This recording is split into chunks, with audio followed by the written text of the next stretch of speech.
some, get some. Can I get a hell yeah? Yes, I am a pirate. You have to go with the pirates because, of course, they have cannons and everything. It's a pirate's life for me. Be proud of who you are and what you are. You're pirate. It is a first down. Pirates. Because when you're at East Carolina, you go for it every time. When you don't coach at East Carolina, you don't come to East Carolina, you don't play at East Carolina with a weak heart. Write it. I think I've ever been in a building as loud as that was. It was deafening in there. You live with Omaha? I can promise you that. And a triple all night long in Eastern North Carolina. You're watching The Sports Objective, the podcast for Pirates.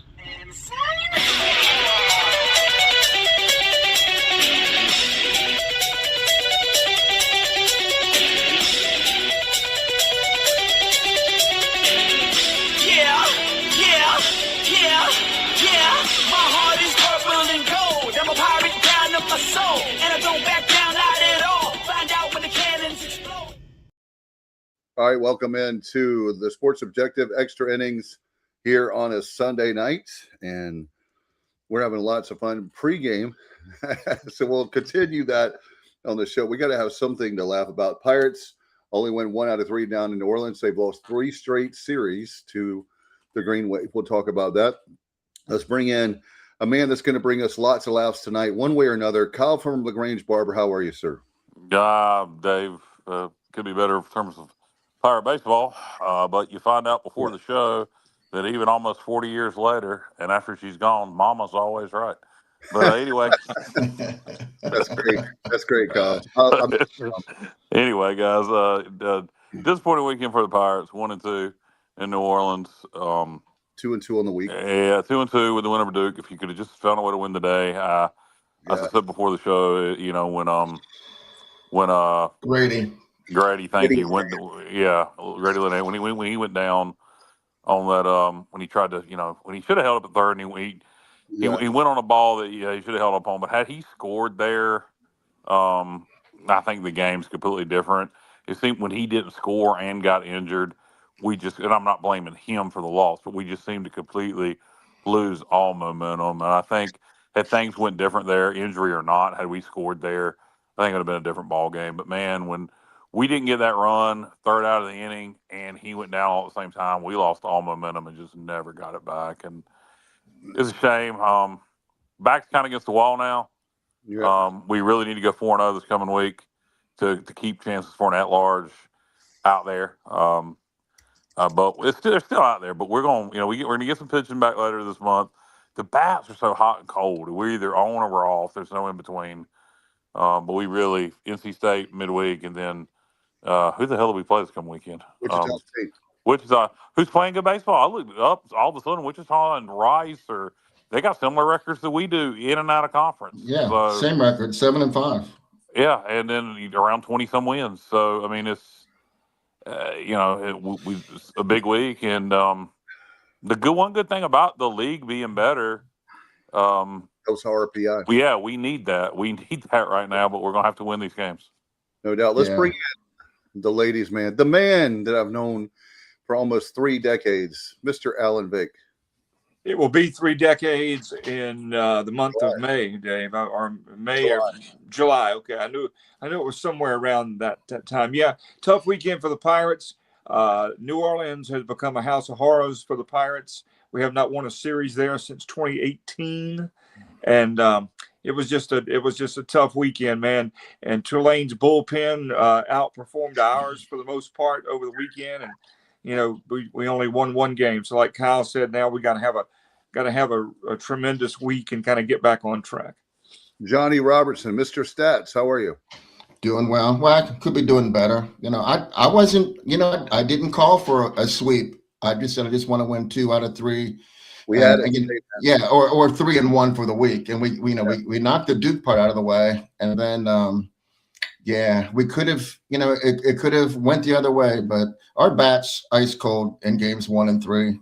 We batted like 177 in those 2 games and just couldn't get anything going.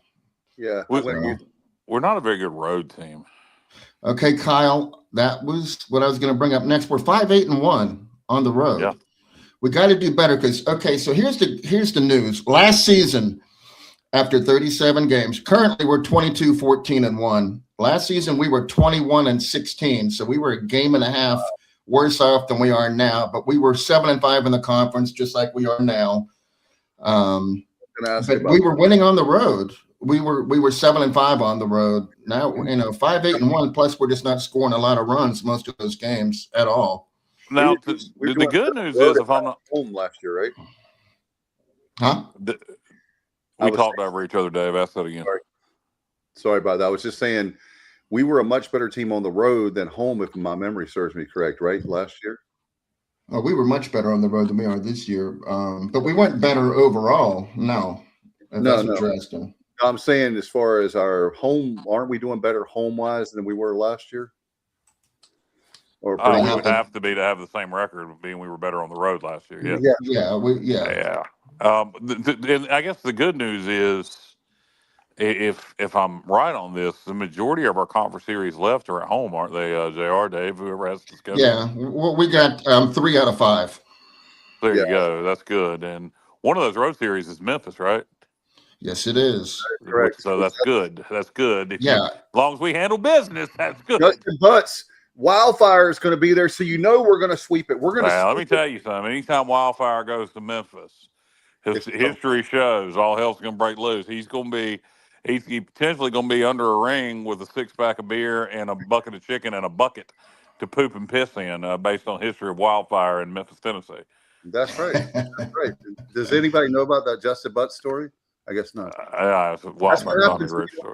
Where are you, Justin? That's a famous Memphis wrestling angle involving Tommy Rich from '87, where him and Austin Idol attacked Jerry Lawler in the ring, and Tommy Rich had to hide underneath the ring for the whole damn show because he was going to attack him in the main event. Anyway, nobody wants to hear about that right now. All right. Hey, getting back to our remaining conference schedule, I mean, it sets up well for us. We have Memphis on the road.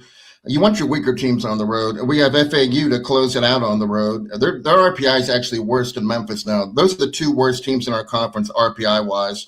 So they're both on the road. And then we get Rice at home, they're at a 54 RPI right now. And USF is 60. We get them at home. And then we got to start it off by taking care of Wichita. And we just, even if we don't finish in first in the conference, we need to finish in the top 2 so we get that double bye. Because if it comes down to we have to win the conference tournament, that's going to save on arms. That's going to give us a better shot because we're playing less games. So finishing in the top 2 is really, really important at this point. Yeah, not only for at-large purposes, because I think we're going to be a multi-bid league this year potentially, but you're right, for the conference tournament with the new format, finishing the top 4 is paramount. Finishing in the top 2, finishing in the top 4 is paramount. Finishing in the top 2 is it gives you a double advantage. Yeah. For top 4, you get a bye. Top 2, you get a double bye. Right. No doubt. In fact, we're going to be at Memphis on October football too, October 22nd. So Justin says he's waiting for you on Bill Street. Yeah, well, I don't think he's there yet, but Justin, you can keep waiting. I'm not planning on going to Memphis. Memphis, baby. I'm not planning on going to Memphis. Although I would actually enjoy going to Memphis, but for completely different reasons than most other people. So, I mean, you have Bill Street, you have all the stuff there. I'd like to go. Graceland for the wrestling history. I'd go for the wrestling history. The Memphis wrestling history. Wrestling. Yeah. You have the Pyramid, which is now the Bass Pro. Yeah. I want to go there. There's a lot of stuff in Memphis to do. And obviously we want to win. So, but first we need to take care of business of NC State. And like we talked about Wichita State. And it's pretty funny because, or not funny when I say haha funny, but ironic. It seems like we have a bad week, good week, bad week, good week. So we're due for the good week. We're very streaky. And particularly with the bats. And it's really simple. We're streaky with the bats. And because of the injuries, we don't have the pitching depth to make up for it right now. So when the bats are cold, we're screwed. Yeah, that whole pitching thing is a bit of a puzzler as far as what we do have available. And, I think it's less than people realize, to be honest with you, because Just the way that he's using the pitchers out of the bullpen. Like I don't get. We had a lead, and we still had Ethan Rose, and we still had Sean Jenkins, who had only pitched 2 innings yesterday. I think he threw 34 pitches, and that's all he's pitched for the entire weekend is 2 innings. And I was like, okay, we have the lead. Let's close him out with Sean and Ethan. And they elected to go with a freshman, and it's a big spot to put him in. And I'm not saying it was a bad decision, but it didn't work out. And that lead didn't last. And and Sean's on the bench. I'm not really sure why that's happening. Why we're only getting 2 or 3 innings a week out of Sean Jenkins when he's arguably our second most effective pitcher. So I don't know what's going on. You reckon it's a deal with arm soreness? Maybe he was thinking about Wednesday, although you can't be thinking about Wednesday when you're dealing with conference play. As important as NC State is you got to handle business in conference. I think there's something to that, Kyle. I was going to ask you guys about that very thing with him, because it has to be. I seriously doubt, knowing Cliff Godwin, he's done anything to get himself into trouble. He wouldn't be on the team if he's, he hasn't pitched bad, so there's no reason to bench him. The only thing I can think of is that very thing, Kyle, is that they're doing like a pitch count, maybe. I don't know, Johnny. I was thinking about that. Is it a pitch count? He's definitely not benched because he got the save last night. No, what he's saying is an arm soreness thing where his pitch count is being kept down because of arm soreness. I don't know. I mean, that's why I said I don't know all the we're facts. We're not gonna know. Hey, nope. No, we're not. It's all right. And, with any injury, normally there's no comment, and then we have to wait for the MRI to come back, and then that takes a week or longer, and then I don't expect any answers. No, I mean, think about it. You're a coach. If I say that, I'm not going to name a pitcher because people will think that I'm not going to speculate, but just put fake name as our pitcher. He's out for 2 weeks. Well, guess what? Every coach goes, okay, I don't have to worry about that coach. I don't have to worry about that player, that pitcher anymore, because we know he's going to be at least 2 weeks before he comes back. But how much of an advantage is that? Honestly. Only advantage on the scouting report, but beyond that, knowing who to scout for as far as pitching, it's really not much. I mean, it's not like it's a situation where it's the starting quarterback where you'd want to play some mind games. They have a book on all of our pitchers, every one of them. They know what he throws, what count, what he's throwing. They know everything. I guess it's just who to prepare for, but in baseball, there's not, but because you have midweek games, there's not but so much. I don't know in terms of game planning how much is involved versus football. I don't know. I don't want to sound ignorant to that, but you know what I'm saying, JR. I think you're trying to say the same thing. Yeah, I am. Well, for me personally, I will say this, and maybe I'm in the minority on this. I'll throw this to you, Alan, first. I think that this is the best coaching job Cliff has done, considering the number of injuries, especially to pitching that we had. This was the best pitching we've had in a long time, and all the injuries we had to pitching. 20. I think 22 was his best coaching job. Well, we haven't been. I know, but we haven't. The season isn't over yet. I'm just saying, up to this point, we could easily be way out of the race right now, and we're still in the thick of things, even after tonight. Well, we also look at Linehan today. We really don't know anything about that either, and that's huge. They play it pretty close to the vest, obviously.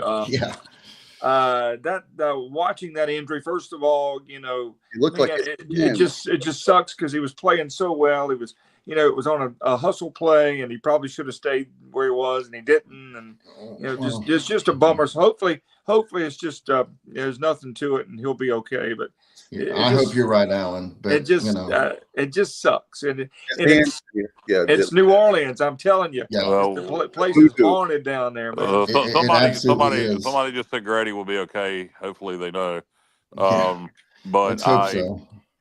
That's one of those things to me where I looked at that injury and my initial reaction was bad. Then my second reaction was that could have been. It could look bad and not be as bad as it looks. We'll welcome in Stevie Fly to the show. Stevie, welcome in. Stevie, how you Well, doing? welcome to you, Kyle. Stevie. Thank you. What's up? How you guys? Good, man. How are you? All right. JR. What's up, Stevie? What's up? Stevie, did Mallory make it home okay? She is sitting right here beside me. Hello, Mallory. How are you doing? What's Hello, going Mallory. on? Hi, Mallory. Stop. Yeah. Okay. All right. Well, you can put her on the air. You can put Mallory on the air. Just say hey, Mallory. We heard you, Mallory. We barely heard her. The dog barked. Every time she says hey, the dog thinks somebody's coming in the house. So she's okay. Doesn't Mallory do her own pod? I know she's on TikTok. Does she do some podcasts? She does a podcast. It's called Sunny Days 252. With the instead of an S, it's a Z. Okay. Oh, that's if you look up Sunny Days with the S, what does it matter? It's a rapper. So they had to change it to a Z. Yeah. Sunny Day. So the S Sunny is Days, or the S is Sunny or the S in Days? DAYZ. Okay, DAYZ. So the Z's on the Z is in Days. Okay. And not DAZ. Not Sunny Days. Not Sunny Days. Okay. All right. Well. I just got news from you, Stevie. I hear you've been having a lot of sunny days. All right, Shawn Michaels. There you go. That was a bad rumor too. They said that never happened.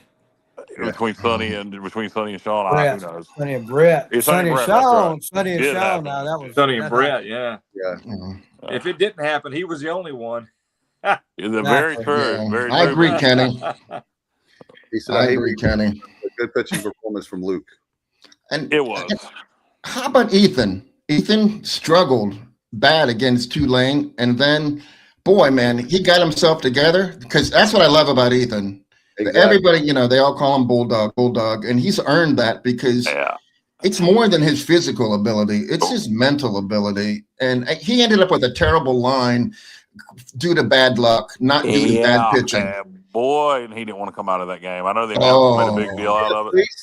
But I got a new nickname for him besides Bulldog. I'm going to steal another wrestling name. He is now the Wild-Eyed Southern Boy. Because, I'm telling you what. Dude, you go back. I saw it, Kyle.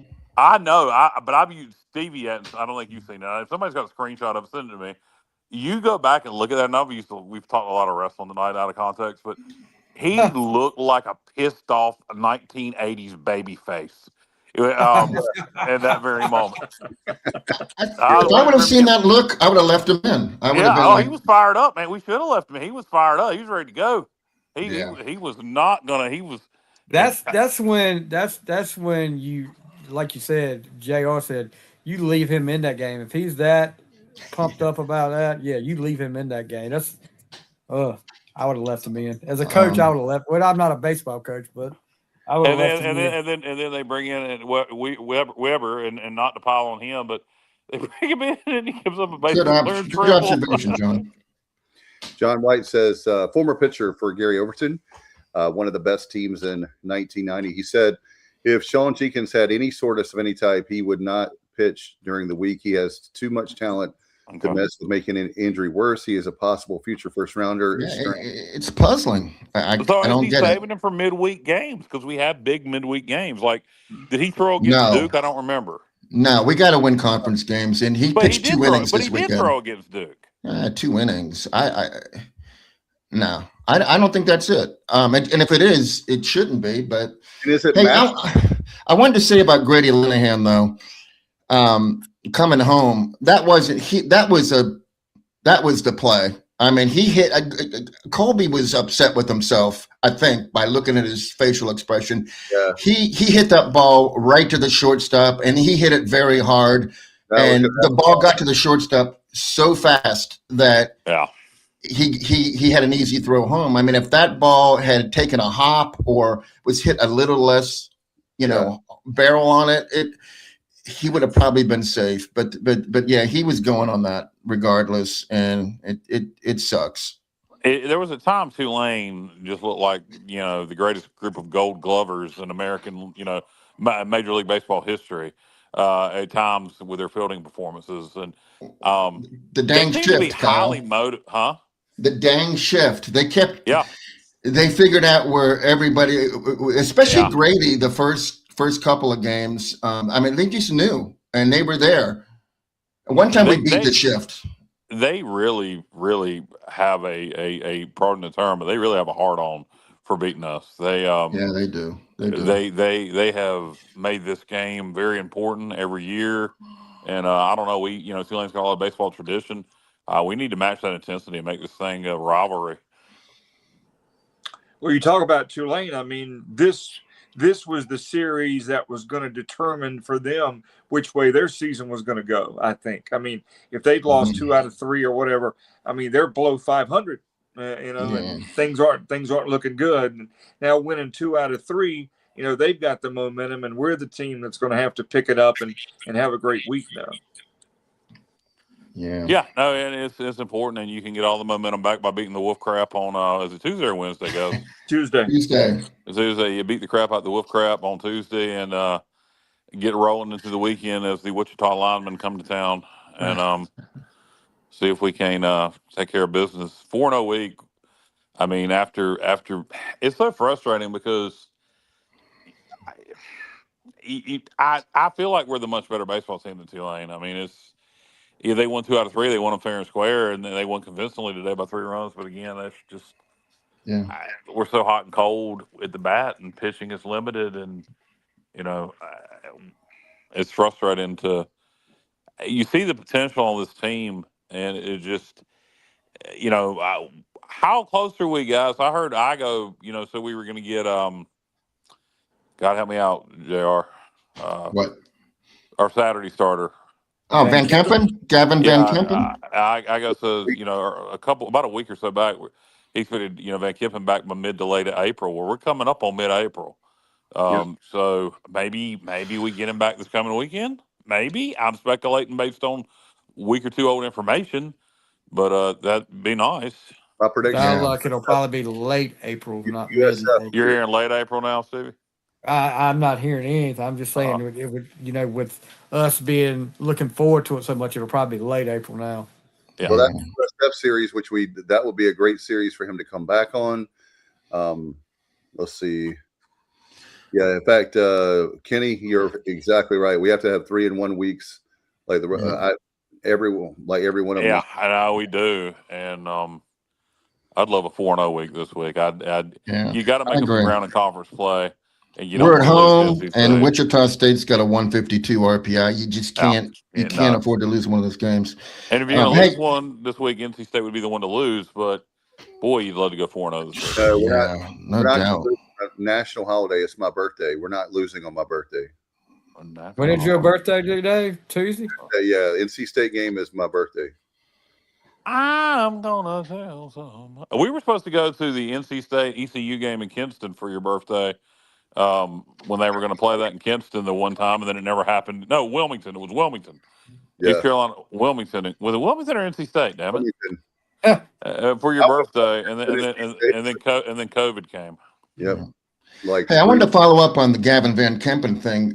When we do get him back, we're going to be a stronger pitching unit than we were when he left, because the young bucks are stepping up. I mean, you got Luke Payne, you got Ethan Rose. Everyone is being put in positions where they weren't used to being in, and they're coming through. And when he comes back, I just feel like we're going to be better than we were, before he went out. And hopefully Grady can come back as well. Grady Linehan leads us in home runs with 7, RBIs with 40.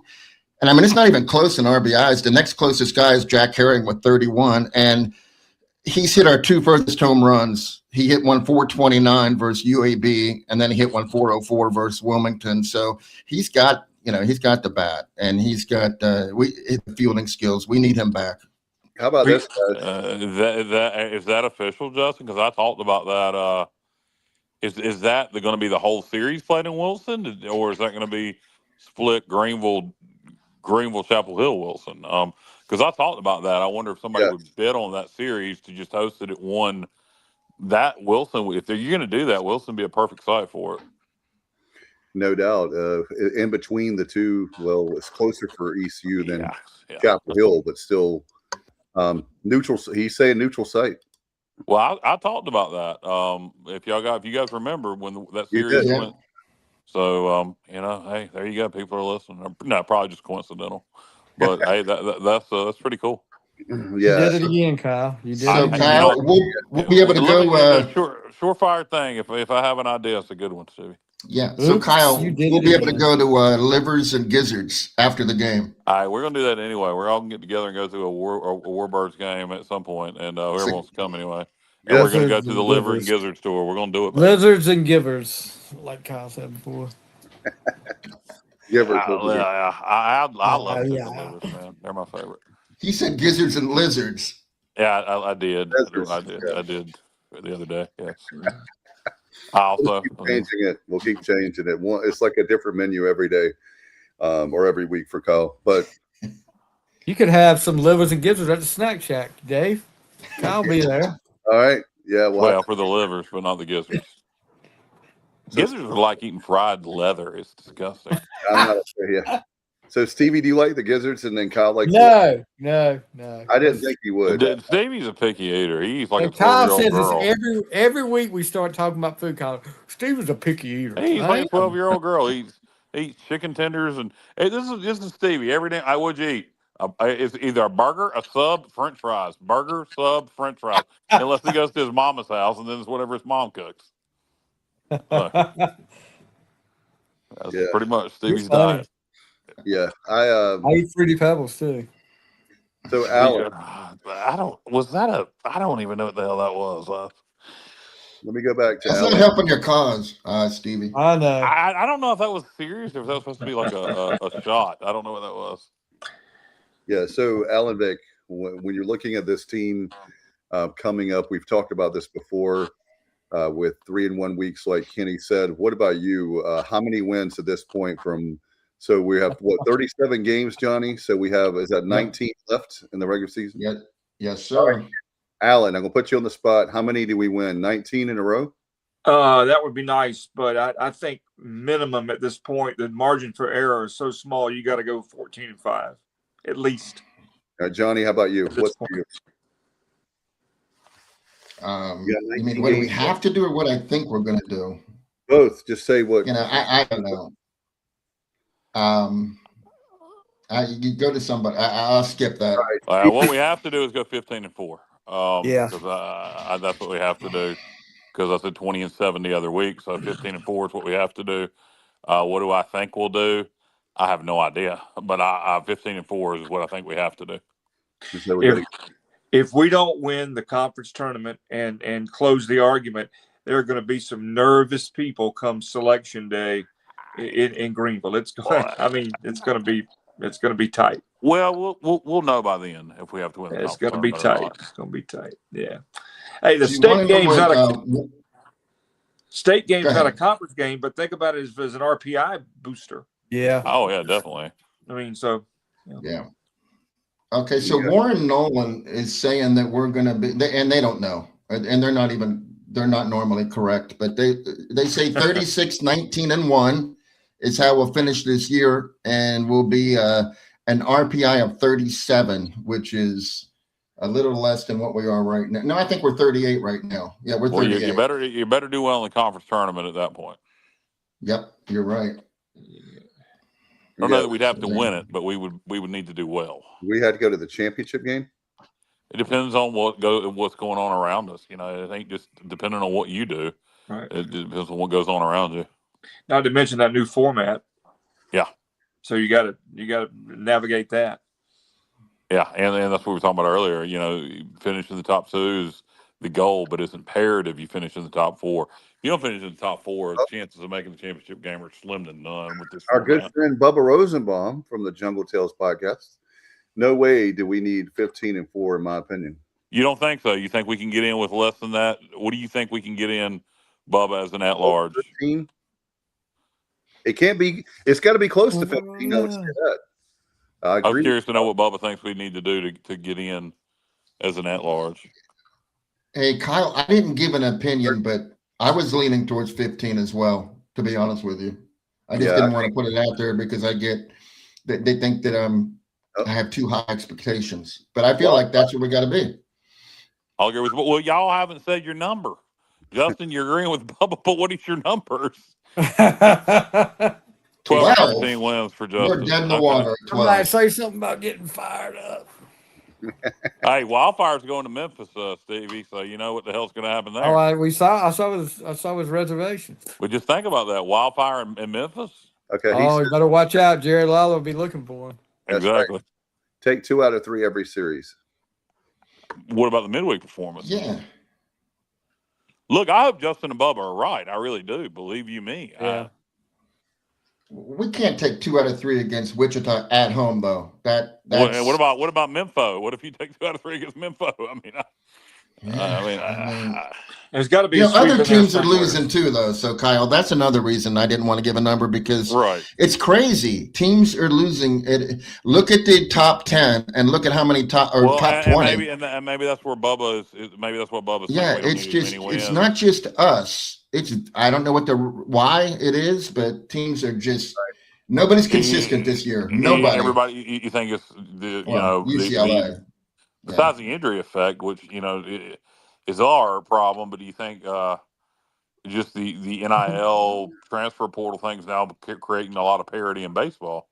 All right. John says we need 10 and 12, the 10 and 2 the next 3 weeks. RPI boost. With State, is it? South Florida is having issues themselves, may help somewhat. And he also says, go back to JR's at-large statement in previous show and look at Conference USA and Sunbelt at-larges. Yep. Conference USA. I mean, Missouri State is like 16. Jacksonville State they're 29. They have 29 wins. They're 26. Liberty's 23. I mean, those are 3 teams that are going to. Only one of them's going to win the conference. So, Conference USA good strong point, John. this year. Yeah. Weird. I didn't know Conference USA was so damn strong. Yeah, and Dallas Baptist, who's in their last year, is not even. I mean, they're 11-4 in conference, but their RPI is 71. So, and Louisiana Tech's good too. They're Pac-12 bound, and a lot of DBUs hit it to the Pac-12. La Tech's hit it to the Sun Belt.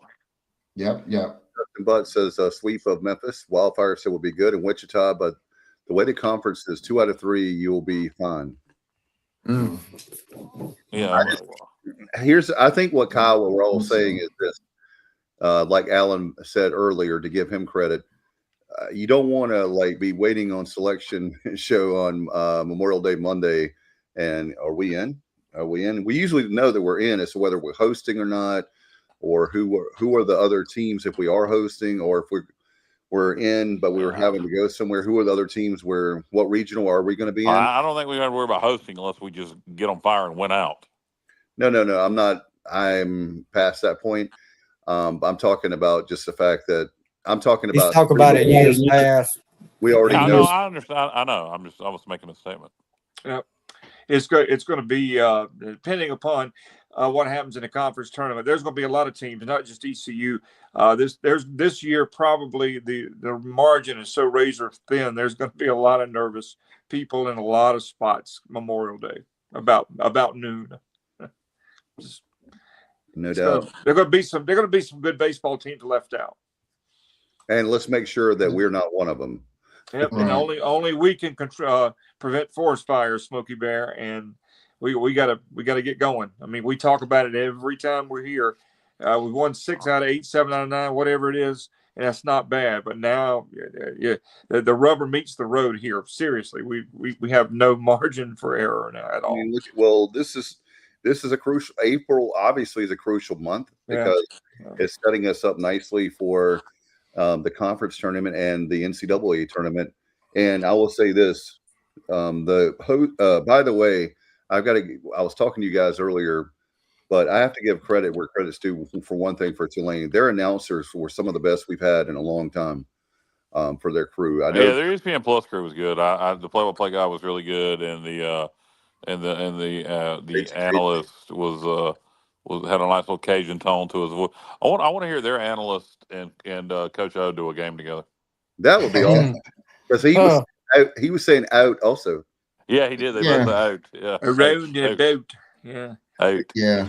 But I want to give them credit. I was going to say his father was born and raised in New Orleans, and so was he. And his father was I think 22 or 24 years he was the coach of Tulane, and they went to 7 regional super regionals during his time. So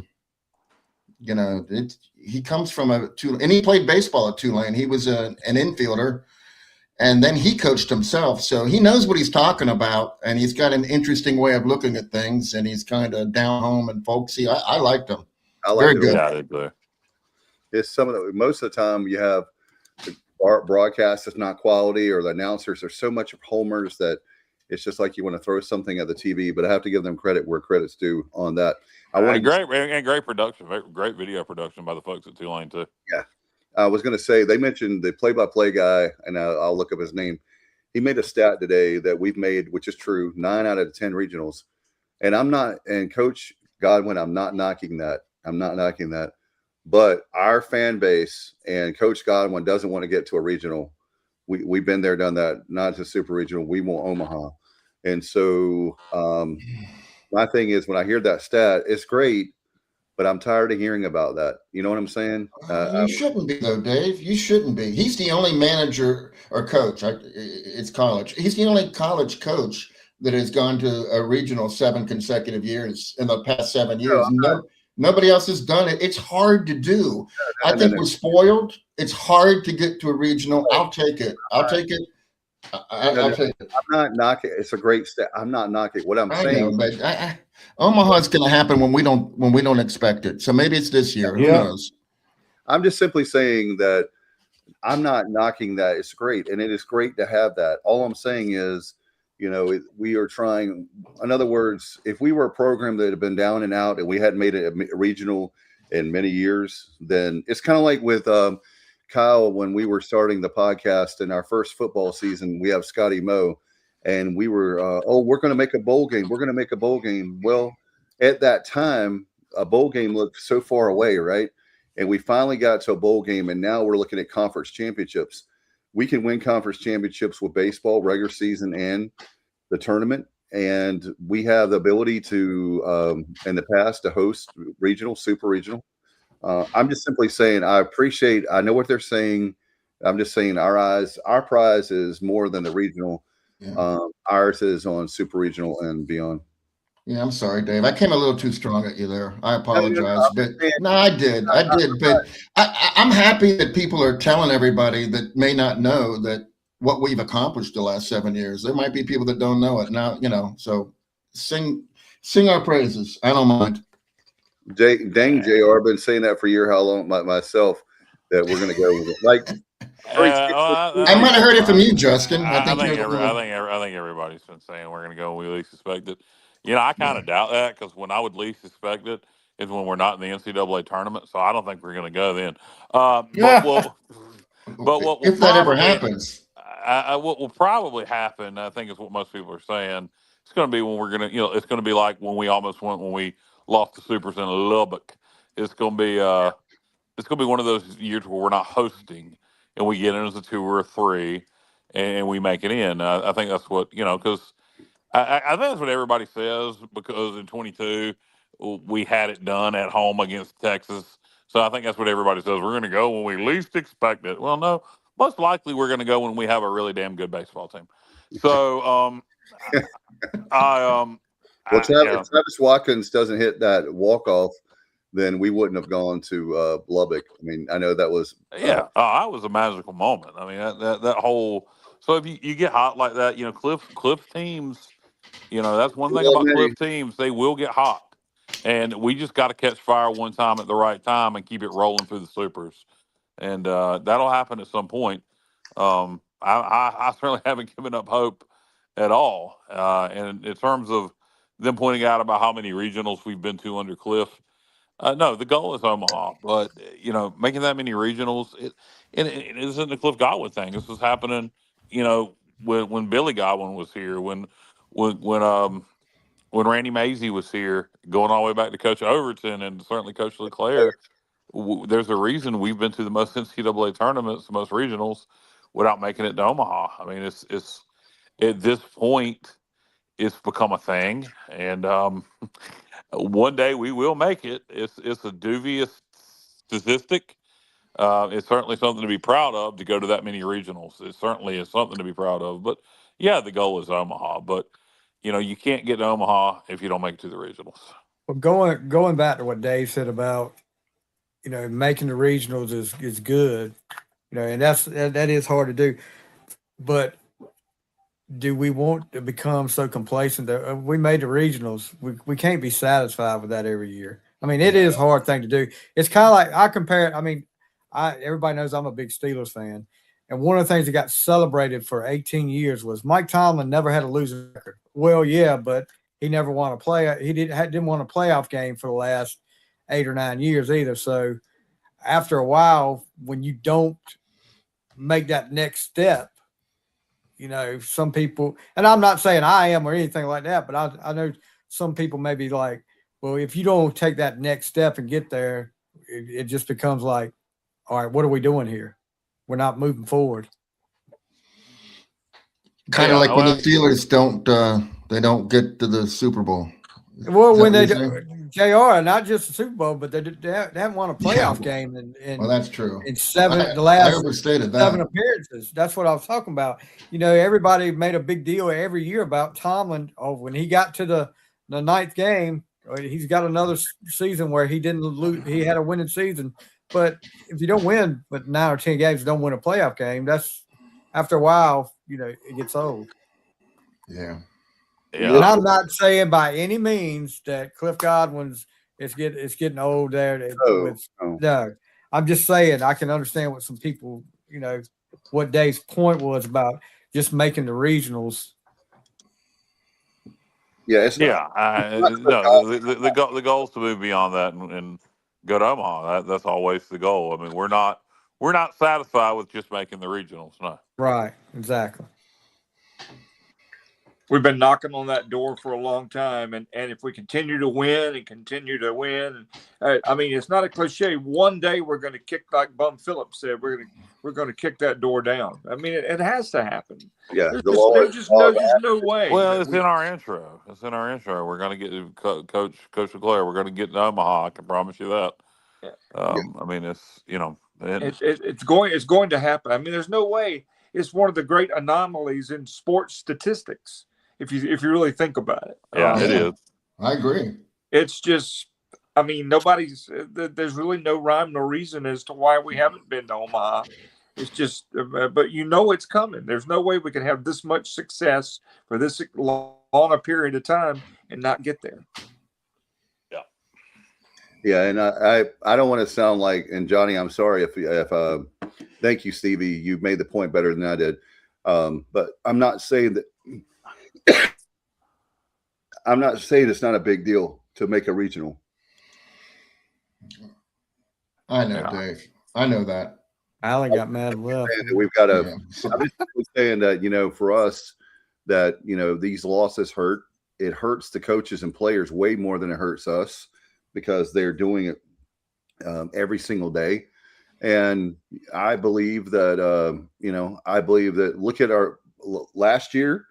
We had to win the tournament. Maybe we have to do that again, or at least make the finals. I don't know what it will take. But if we make it to the finals of the tournament, then more than likely we'll be close to what Kyle's talking about. I'll have to do that. You guys, if y'all have already counted up the wins, what that would take. But 12 to 15 wins would be fine. Yeah, well, I mean, we'll see. It's going to depend on what happens around us and RPI and all that good stuff. But we're kind of beating the dead horse here on a number of things, but we, there's a lot of baseball left to be played. Season's not over yet, and whatever other cliches you can think of. Yeah. I'll close it by saying this. I don't know if you all have ever followed a game on ESPN, and they'll give you the probability of Team A winning, the game. Okay. So I have to think game 2 at Texas Tech and game 2 versus Texas in Greenville, we were up in the 80s. That would have, done it for us. And neither game worked out in our favor. And then Vanderbilt, we just got screwed. Terrible. Yeah, we did. So, I mean, we did come close. And I know that doesn't count, but we'll get there. Man, in 2022, we were those two teams. We were hot as a firecracker. And guess what? We've been there a lot. And with I think the interesting thing will be the health of this team in a few weeks. Like by the end of April, early May, where do we stand there? We talked about earlier in the show, but that's going to play a big difference. And Johnny, I think you're right when you were talking about the pitching staff is better because we have freshmen that have gotten way more experience than they would if GVC and obviously Weber were, if they were healthy, they wouldn't have got the experience. Yeah, no, it's going to help us in the long run, no doubt about it. Yeah, and next season as well. Yeah, I understand what people are saying because the weeks are running out, and we talked about it's 19 earlier in the game, earlier in the show, 19 games left. But as far as one of the things I was going to ask you guys about, and I know the first one we already talked about Linehan. How much of a factor was base running today in today's game? Well, I mean, there was a few, obviously the Linehan play. There's a couple other things that come to mind. I'll say because of that Linehan play, but not just the base running itself, the injury. I think that was a big factor. We lost all momentum after that. I agree. We were on fire, and when he, like when I saw the play live, I was like, oh my gosh, the shortstop has it. But Linehan's a fast dude. And he came, like Johnny said, when I saw that with Wallace too, Johnny, he looked upset. Like if I had just hit it slower, just a little bit slower, he's safe. When we talk about football being the game of inches, look at that today. If he hits that ball a little bit slower, I know what is it you always say, Kyle? If and buts for fruits and nuts, we'd all have a Merry Christmas. Yeah, but that was a killer. Oh, it happened again in the 6th inning. I don't know if y'all remember that, but it was Colby Wallace again, and I mean he didn't do anything wrong, but he hit the ball to the shortstop like he did when Grady tried to score. This time Sabater tried to score, and he was thrown out at the plate. It was close, but we just didn't. That's another time that it would have been a momentum changer, but it didn't happen. Those are the kinds of things that have bitten us in New Orleans for forever. I mean, we don't get the breaks when we go there for whatever reason. I mean, there's no logical explanation for some of the stuff. Voodoo. But the shift was an issue too. I mean, I know it's overstated and people are like, oh, the shift. But it made us on Friday hit into 3 double plays when Braden Burris and Jeff Sabater, when they hit into a double play, then that the ball got to the fielder quickly because both of them are extremely difficult to double up at first base, but both of them got doubled up, and because the fielders were like in perfect position so many times, it was a big factor, and hope we don't see that again. Yeah, go ahead, Kyle.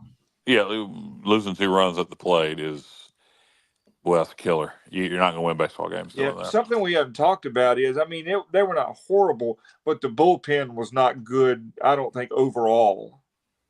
For the week. Not tremendous. I mean, in college baseball, particularly this year, what do we give up today? 6 runs? How many runs do we end up giving up? Yeah, we give up 6. Yeah, I mean, I'm sorry, to say, but in college baseball, when Tulane Sunday situation like ours, you should be able to we should be able to handle 6 runs. I mean, 6 runs is not insurmountable. Tulane, is kind of everybody's in the same situation on Sunday this year. Yeah, and Tulane's bullpen overall performed pretty well. Yeah, their bullpen's good. It's their starters that are the problem. Yeah. I agree with what you said, Kyle. And I think the issue was just like UTSA. I mean, we're having pitchers coming in with 5, 6, 7, 8 ERAs, and they're just shutting us down. It's like they're pitching the game of their life against us. And then they'll probably start sucking again next week. But, that doesn't help us out. Yeah, the guy that came in and closed it out, for Tulane today. And then they had an injury. Was it Stevenson last Saturday night? That was hard to watch. Terrible. Yeah. So I mean, it happens. It's it sucks that they've been Tulane's. They're over 500. They've been hit with injuries, and as always, when Tulane gets to Clearwater, no matter what the situation, they're always dangerous. They always play well in Clearwater for whatever reason. So yeah, that was Bo Sampson. He only threw 4 pitches, and it was his elbow, right? UCL. Yeah. Oh boy, that was tough to watch for sure. Yeah, my heart broke for him because everybody knew it immediately. I mean, you knew it. You knew something major had happened. Yeah, no question about it. So, guys, with this weekend, do you want to move on and talk a little bit about NC State, or move on and talk about? Are you done talking about the weekend? I don't think there's much more bases to cover. We want to give our. Do we want to give our pitcher of the week, player of the week? Yeah. Thank you for. Hold on one second. All right. Give me 1 second. Dum. Almost there. Hang on. Bow. Ferris Bueller. Guys, I think there's no question. Johnny, guys, who are we going for a player of the week? I know who I'm picking. That's what Kyle said earlier. I'll let you pick it. Michael Clenich. That guy. Yeah, him. Clenich. Backup catcher Clenich, now our DH. Hope his bat stays that hot. He's got some power. So great weekend for him, and I'd leave him in that DH spot for the time being. Yeah, I agree. Pitcher of the week, who you got? Norby. I'm gonna give it to Norby. I mean, he pitched. He started off slow.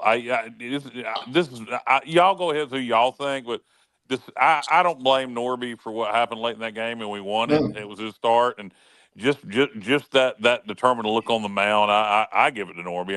What do y'all think? I don't have an issue with Norby getting it. Honestly, I don't. I would just say that I was going to give it to Luke Payne just because he went 5 full innings and didn't give up any earned runs. He got the loss. He was a losing pitcher, but I mean, no earned runs, 1 walk, 4 strikeouts, and he pitched well for 5 full. But we lost that game. We won the game. Norby pitched, and we won it because of him. So I have no issue with that, Kyle. I'll give an honorary mention to Luke Payne, though.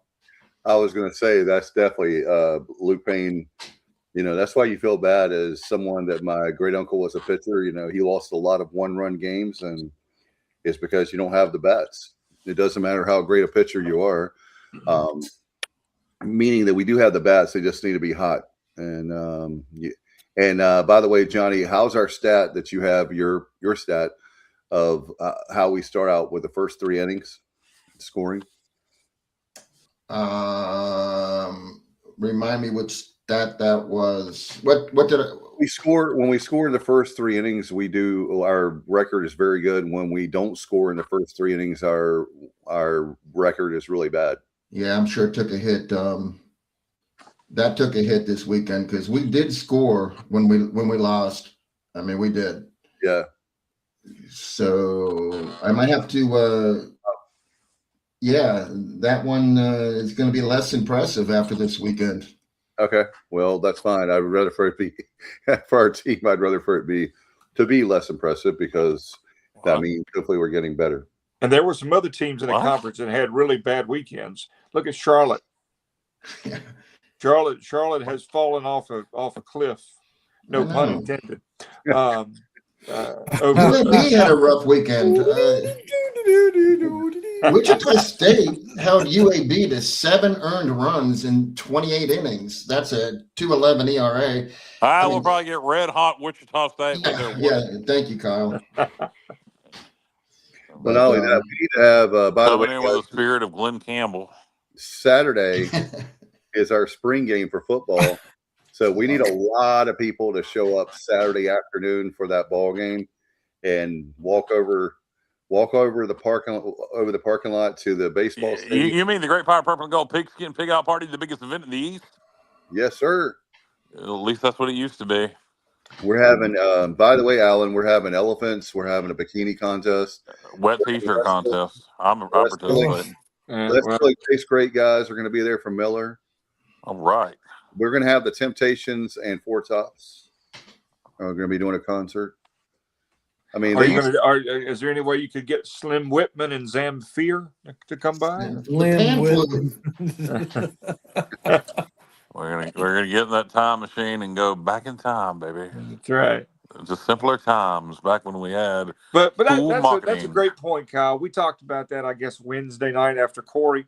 I used to the Purple Gold Pigskin Pig Out Party was an event. Great Pirate Purple Gold Pigskin Pig Out Party. Yes, man, that thing was advertised. You couldn't get away from it. Here comes Dick Butkus and Too Tall Jones and whoever else. I just is it me or do they just not? They don't publicize that like they used to. No, it ain't just you. It ain't just you. We don't really. We are not a promotion machine. That is for sure. I used to. My dad would go with somebody and help cook a pig the night before. We would stay, there and watch the game, and it was the biggest deal in Eastern North Carolina in the spring for quite a while. And they had, hey Alan, you remember they had even carnival rides for the kids? Yeah. They did that through the early 2000s. Yeah. I mean, they keep. Those are the kinds of things that I'll just say this. I appreciate. I'll just say this the way I'm going to say it. I appreciate the fact that Gilbert is good with money. I appreciate that immensely. It beats the previous athletic director before him. But we are a business, and you hear that all the time. We're a business. Well, you got to spend money to make money. And I'm not talking about giving away the family farm like we had previously, but there needs to be a happy medium somewhere that this event is kind of like, when you're in retail and you go Black Friday. The spring game is coming up every single year. Well, I'm not a fan of spring games at all, and so to me, creating an event around it is a smart way to get people to come out. This year in particular, there are so many new pieces to the puzzles. There's reason to go just to see these kids, and I would be promoting that aspect of it. Come see Garcia for the first time. Come see Griffiths for the first time. Garcia. The quarterback, whatever his damn name is. Emory Williams, yes. Come see Emory Williams. You like that viewer. We got another Garcia that it's quite possible. I guarantee you it won't work though. Come see Emory Williams and Griffiths for the first time. Come see this the North Texas offense or I don't guess we should call it that now. You get the point. But what are we going to see? We're not going to see. They're not going to show much of that offense. Why would they? That's the whole point, though. Is that by the way, Justin has invited all of us to be in his suite so we can hang out with him.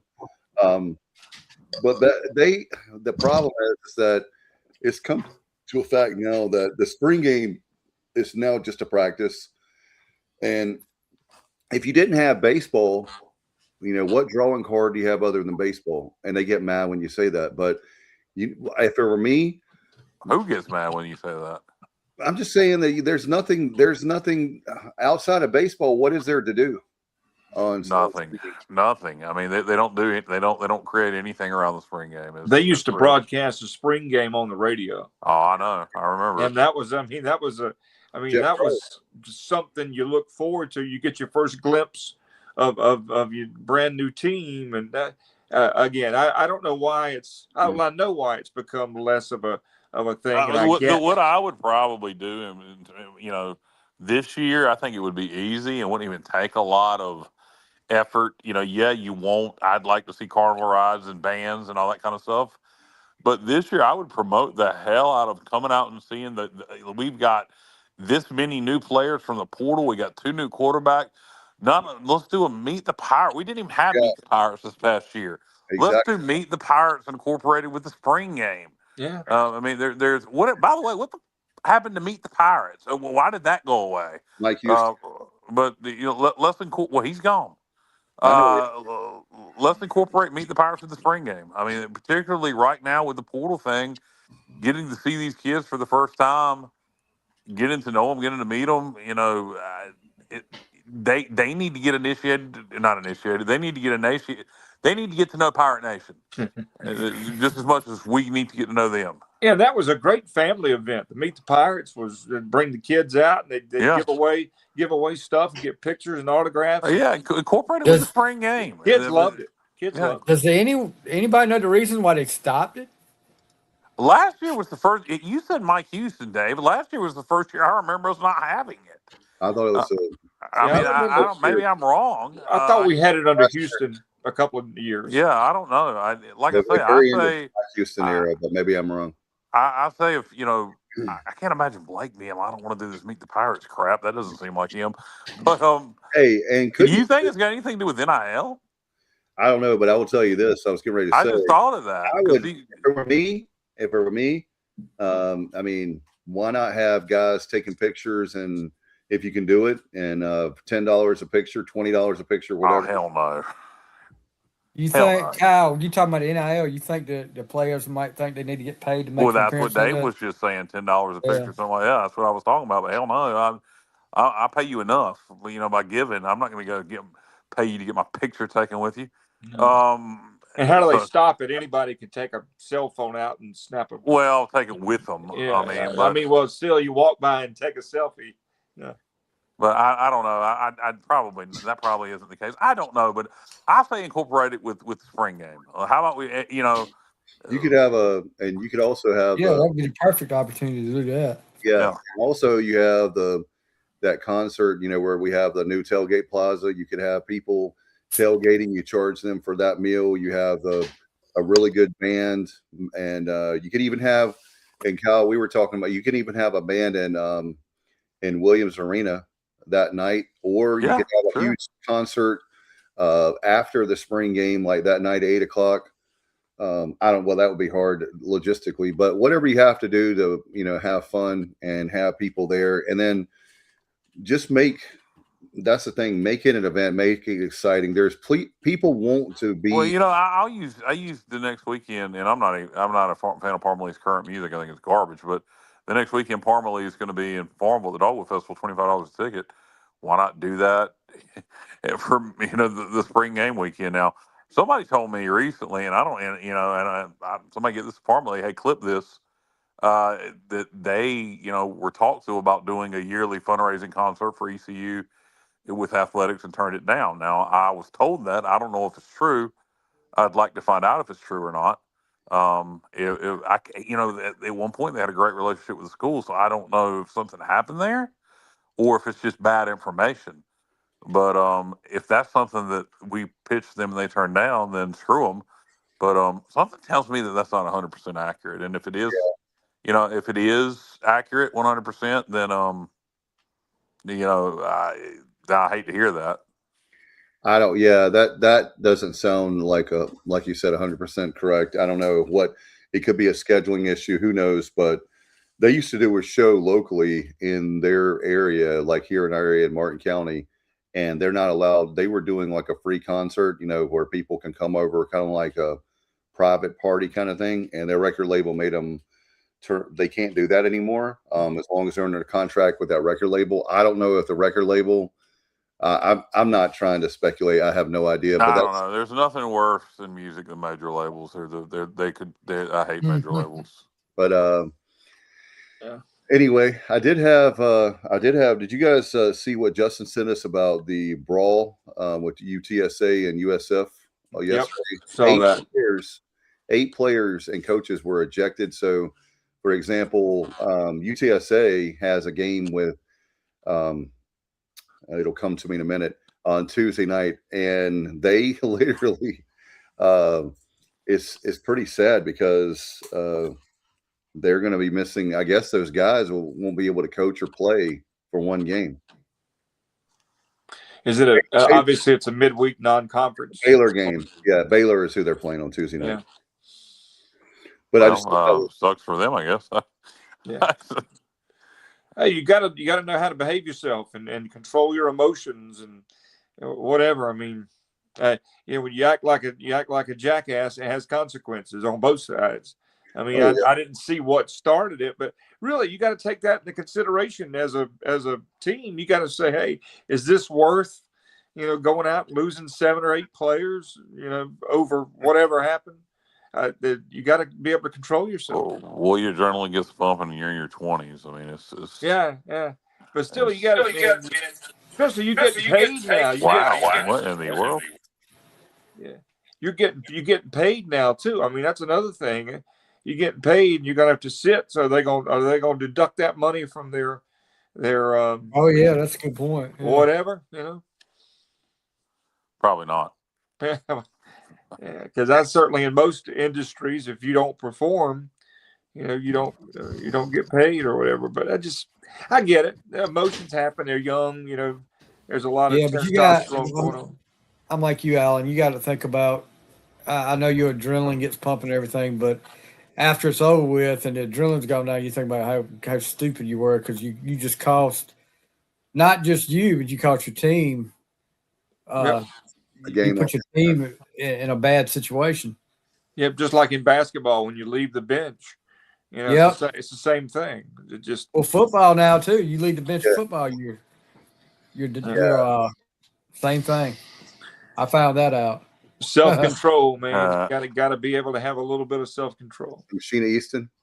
Yeah. No, that was Laura Brannigan. That's Laura Brannigan. Laura Brannigan, baby. Oh my God! I love that song. I knew that. God Almighty. Yeah, Dave. I can't look at you right now. I'm disappointed. Dave, get off the screen. Anyway, I love that song from 1984. Anyway, definitely. What the hell song are y'all talking about? Self-Control by Laura. You ain't gonna know who Laura Brannigan is, Kyle. That's because I have taste. Wait a minute here. Don't make You've heard that song Gloria, right? Yeah. Which was not my favorite Laura Brannigan song, but she was a great singer. Had a great voice. She had a heck of a voice. Great voice, yeah. JR, do you know what the hell they're talking about? Vaguely. Laura Brannigan. Gloria. Well, yeah. What There else did you she go. do, Alan? What else did just she do, like Alan? her, too. I'm not sure. She did How Apparently, Am I Supposed to Live Without You? That's Trisha Yearwood.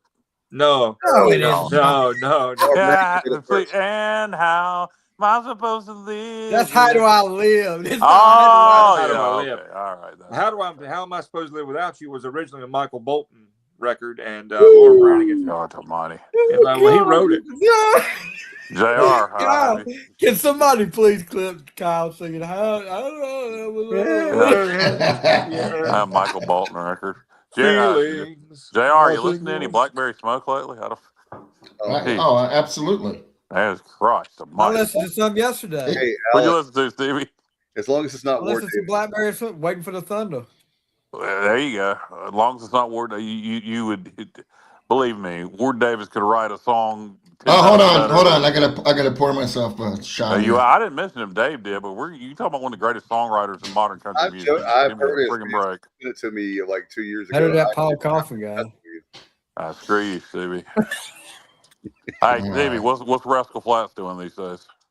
Oh, they're on their farewell tour. Well, they cannot soon enough. Can't get done. That is 20 years too late. What the hell that is? Hey, I was gonna mention this to Corey, but we just didn't have enough time, and I didn't want to go to music with him. I wonder if Corey like Rascal Flatts.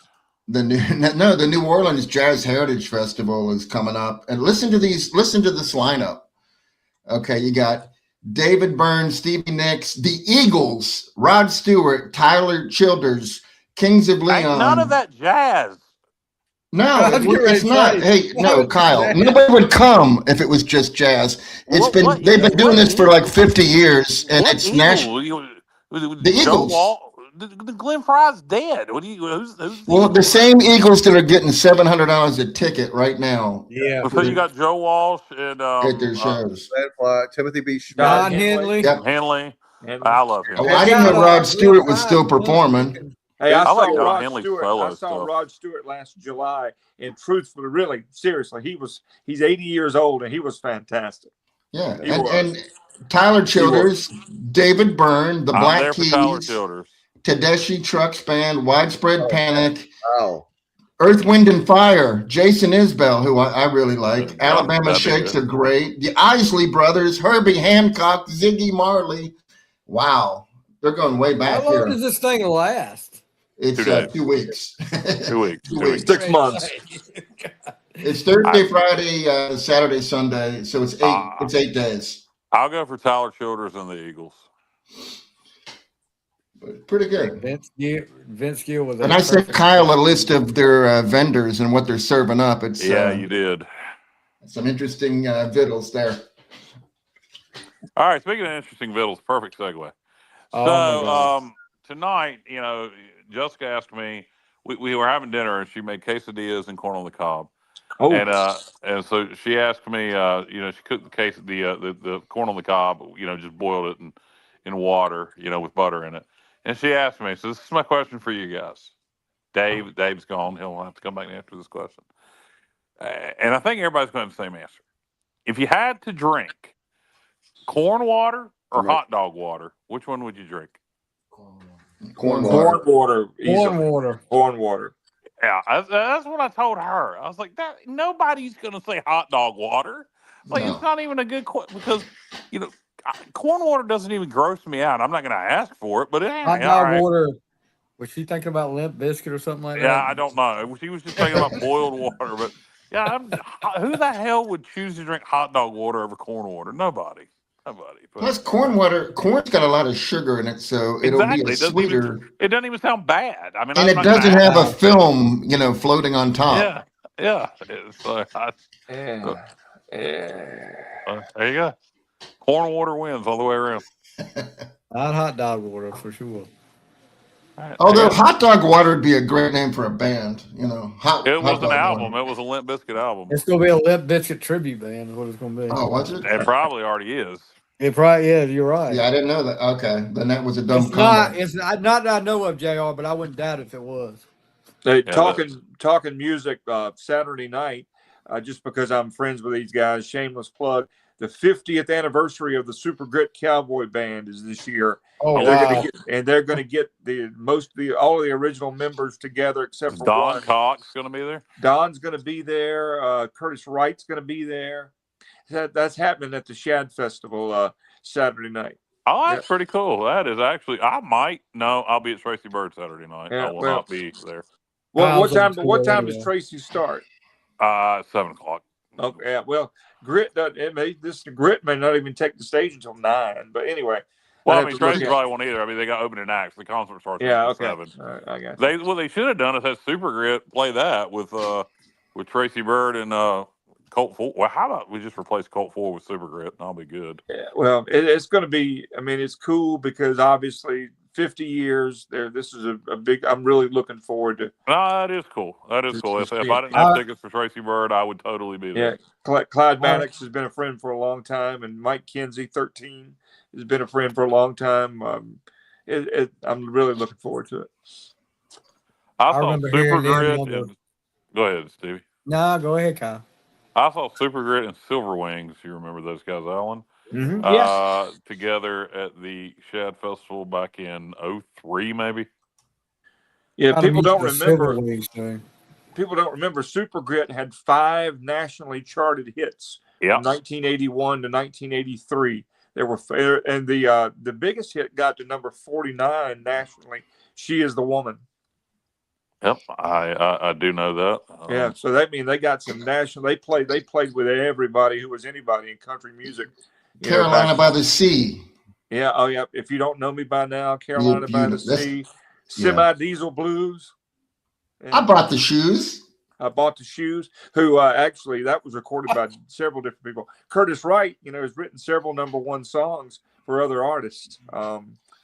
And he was an original member of Super Grit. And then Don had All Over Town, in '94.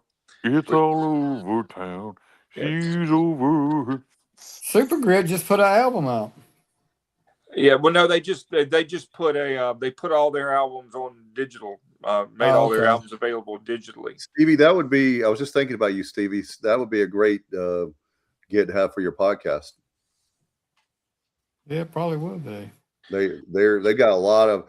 And speaking of Don, he's a really good guy, and I back in that time when Kyle talks about '90s country being hot, it was so hot.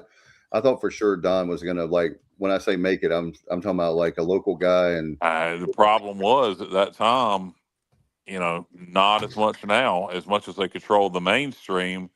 Major labels at that time and radio play was y'all were in the industry. If you weren't on a major label, you didn't get radio play. And while All Over Town got a lot of play here, it might have hit number 40 on the national chart. I think it was 53. Yeah, he was on SOR Records, Step One Records, which was an independent label. Yep. A big independent label, but it was still an independent label. Yep. And unfortunately, at that time, if you weren't on a major label, you weren't going to make it. Not in mainstream country. I mean, you had some bands, that during that time, like oddly enough, me and Alan talked about Jason and the Screechers. They came out in that time, and they never were trying to make it in mainstream country. But at that time, if you were trying to make that mainstream country sound and you weren't on a major label, mid-'90s, you were screwed. Yeah, Step One had Clinton Gregory, yeah, who had a couple of play pretty good songs. Ruby play. Yeah, I like the way you do it. Step One was on his last legs when Don got there, and the guy's name was Ray Pennington. And there's great stories about how it folded. All right, trivia question for you, Alan.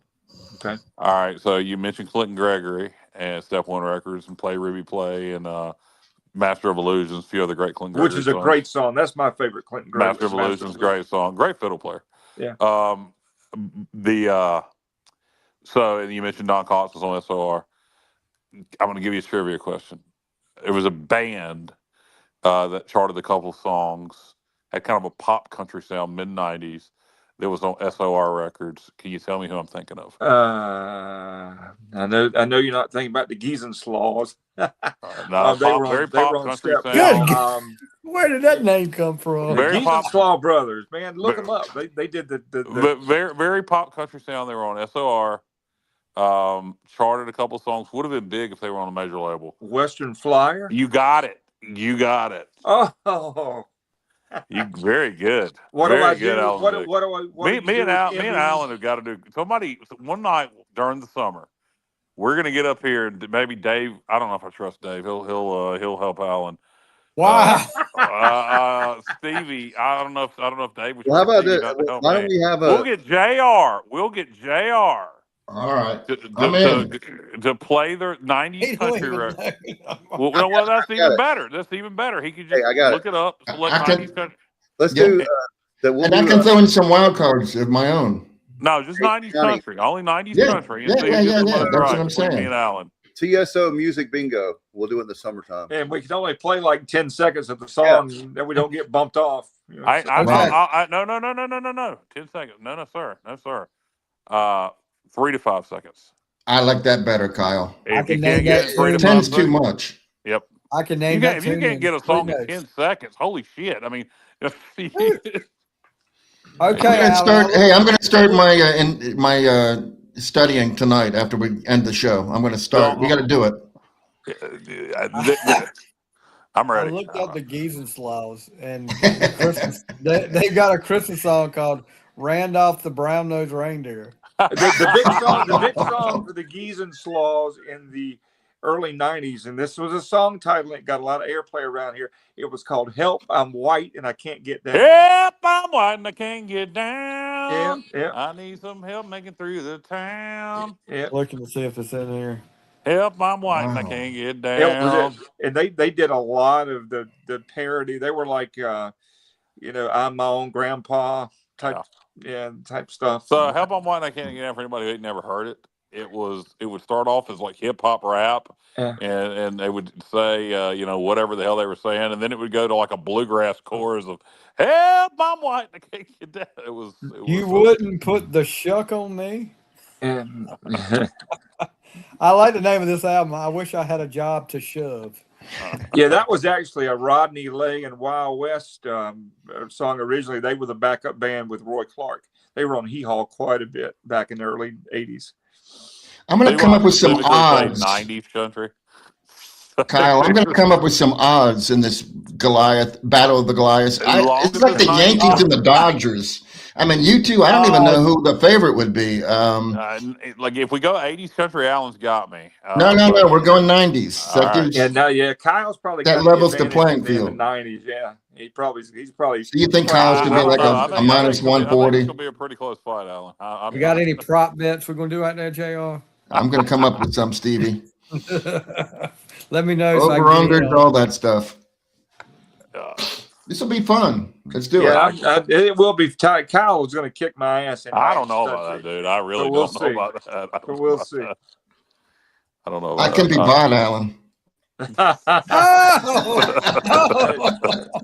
Johnny's the Wink Martindale of the sport. No, I can't. No. Scandal on a Sunday night. No, it's too good. Can't be corrupted. Well, I figured JR would be the. I like I said, if I win, then if Stevie's doing it, Alan's going to be Stevie cheated for college. Yeah. If Alan wins, then I'm going to go Dave cheated. If Dave does it, I'm going to be like so. I think JR's the good middle ground. So you're saying JR is the most trustworthy of the bunch? No, I'm the one most in the middle. Most in the middle, exactly. Most in the middle, exactly. I got you. Yeah. That'll be fun. You let me know when and where, and I'll be there. All right. Thank you, Jackson 5. That was not 90s. I'll be there. Yeah, I know it's not country. Yeah, of all the Jackson 5 songs, and I guess I'm weird, but that's one of my least favorites. Really? Of all time. Yep. I love that song. It's just, this is one of those I've heard so much that I've had enough. If I never hear Celebration ever again, I'll be fine. If I never hear Sweet Home Alabama again, I'll be fine. How about play that funky music? No, I've never. Wild Cherry was a much better band than just. They did a song that was a minor hit in '78 called "Hold On." What a great song! They also did a Beach record that got a lot of airplay called "1, 2, 3 Kind of Love." Both of them were much better records and play that funky music. Was Donnie Iris in that band or no? No. Okay. No. Okay. No. All right, guys. Do you have anything before we get out of here? Any kind of by the way, I did want to mention this Saturday before we get out of here. This Saturday we have a really big event at the Ronald McDonald House for the Alumni Association. We're actually days of service. Would love to have folks 11 to 2, and just hit me up if you're interested in that, and I'll get you the information. And then on the 25th, Alan Vick, before he has to go down to Carteret to the Speedway, he's going to be signing autographs at our at our tailgate. It's only $6 a person, and we'll have a lot of food for you and some beverages. And then we have jungle tickets for only $4. So to get in, so a total of $10 a person. But we need that place rocking the next 2 weekends. We'll take one at a time with Wichita State. Obviously State on a Tuesday night, and then Friday, Saturday, Sunday for Wichita. But we've got we're going to have the next couple weeks is going to be huge for us as far as the home games and their conference games. Dave, the Alumni Association is not going to be there for Wichita, are they? You're doing your tailgate thing for USF, right? Yeah, USF. Okay. We're going to actually be right beside the guys, Josh Thomas and Brett and Diane Dilday and Josh O'Neill. Those guys, we're going to have 2 spots right beside them. So it's going to be in the premium lot. So come by and see us, but we would love to have you. And like I said, hold on a minute. You're not going to be right next to them, though. You can't be. That would be horrible. Are you going to be right next to them? That would be horrible. That would be horrible. No, that wouldn't be good because that lot is Tiffany's, and she's the Jello shot girl. So she prepares all of the Jello shots and put some cheese. Why So would you that must be be like, horrible? Why because is we that? wouldn't have Jello shots, which That's I what really Kyle and I need to okay, do. I We see. need to have our battle, and every time we miss a question, we have to take a shot, no. a Hey, Jello shot. well, maybe we could do a contest out there, a trivia contest, and maybe JR probably missed it on purpose, but a trivia contest, and you have to drink a shot if you miss it, or make it, whichever you want to do. Yeah, There you go. I'll call the Speedway and tell them I've had something come up. No, I don't normally really partake too much in the Jello shots, but some of the players' girlfriends come by there, and she makes them strong. She doesn't cheat you. You get a good, yeah. By the way, we had a kind of a soft open at Carteret Speedway back last night, yesterday afternoon, and I'm just going to tell you guys, I was amazed. We had there was a crowd and a half there. We had a bunch of folks. Nice. I mean, it was I couldn't believe how many people were there, considering it was basically just to knock the rust off, a couple races and some other things, and I was amazed at how many people we had there. That was yesterday, Alan? Yeah. Alan, the actual season starts on the 25th. Alan, I'm surprised you haven't talked about the Kyle from LaGrange Barber Appreciation Night on Saturday, May 30th. You haven't been promoting that. I don't. Well, the guy that's doing the Confederate Railroad was not there. I was going to ask some questions and get some answers for Kyle. I got the answers. It's on the Carteret County Speedway website. Okay, his name. Okay, they've updated it. I'm having surgery May 21st, boys and girls. So it will depend on how I'm recovering from my surgery. Hopefully, I'll be good to go on the 30th. But I damn sure ain't buying tickets. I don't think it'll sell out. But I'm not going to buy tickets until after surgery. $20 a pop. The VIP is $40 a ticket. Now, the what you get with the VIP for folks interested. Yeah, Stevie already heard. Stevie was not impressed with the VIP ticket. What do you get with a VIP one ticket? You remember I was telling you all that with the so for VIP, all right, so gates are going to open at 5. If you spend twice as much money for VIP tickets, you get to get in at 4 instead of 5. And you get 2 drinks included with your ticket. Now, I don't know if they mean alcohol. If they mean alcoholic drinks, then I guess that's okay. I would think that's probably what it is. I don't know that for 100%, but I would imagine. It's usually alcoholic. Actually, I was told it's 2. Alan, I was told it was 2 Shastas, but Phantom. A couple of I don't know, but that's what you get with the VIP. You get to go in an hour early because it's general admission seating, and then you get 2 drinks. But the $20. My question is, why do that? And I'm not knocking the promoter. I'm not trying to get you in trouble, Alan, but it is $20 a ticket, $40 for the VIP. There's not enough to pay twice as much. So why not just eliminate that? Come up with a middle ground price point of $25 or $30 for all the tickets. It's a mixed drink, $10 a mixed drink right now. Well, yeah, if you get 2 mixed drinks, then that's worth it. Yes. That's an equalizer. But if it's even if it's 2 draft beers, I mean, maybe it's worth it. Do they sell hard alcohol at the Speedway?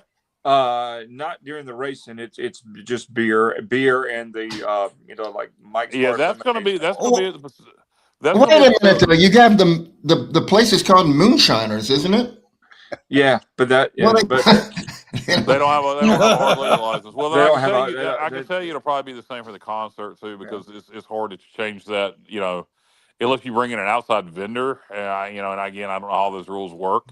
Yeah. You can maybe bring an outside vendor that sells hard liquor, but that has their license. About the ALE and with it's basically the ALE when they say that what they do is they make sure that they look out for the really big corporate stuff, the really big. If you're a local person trying to put on something like I did a few years ago, and I'm defending the track and I'm defending the promoter.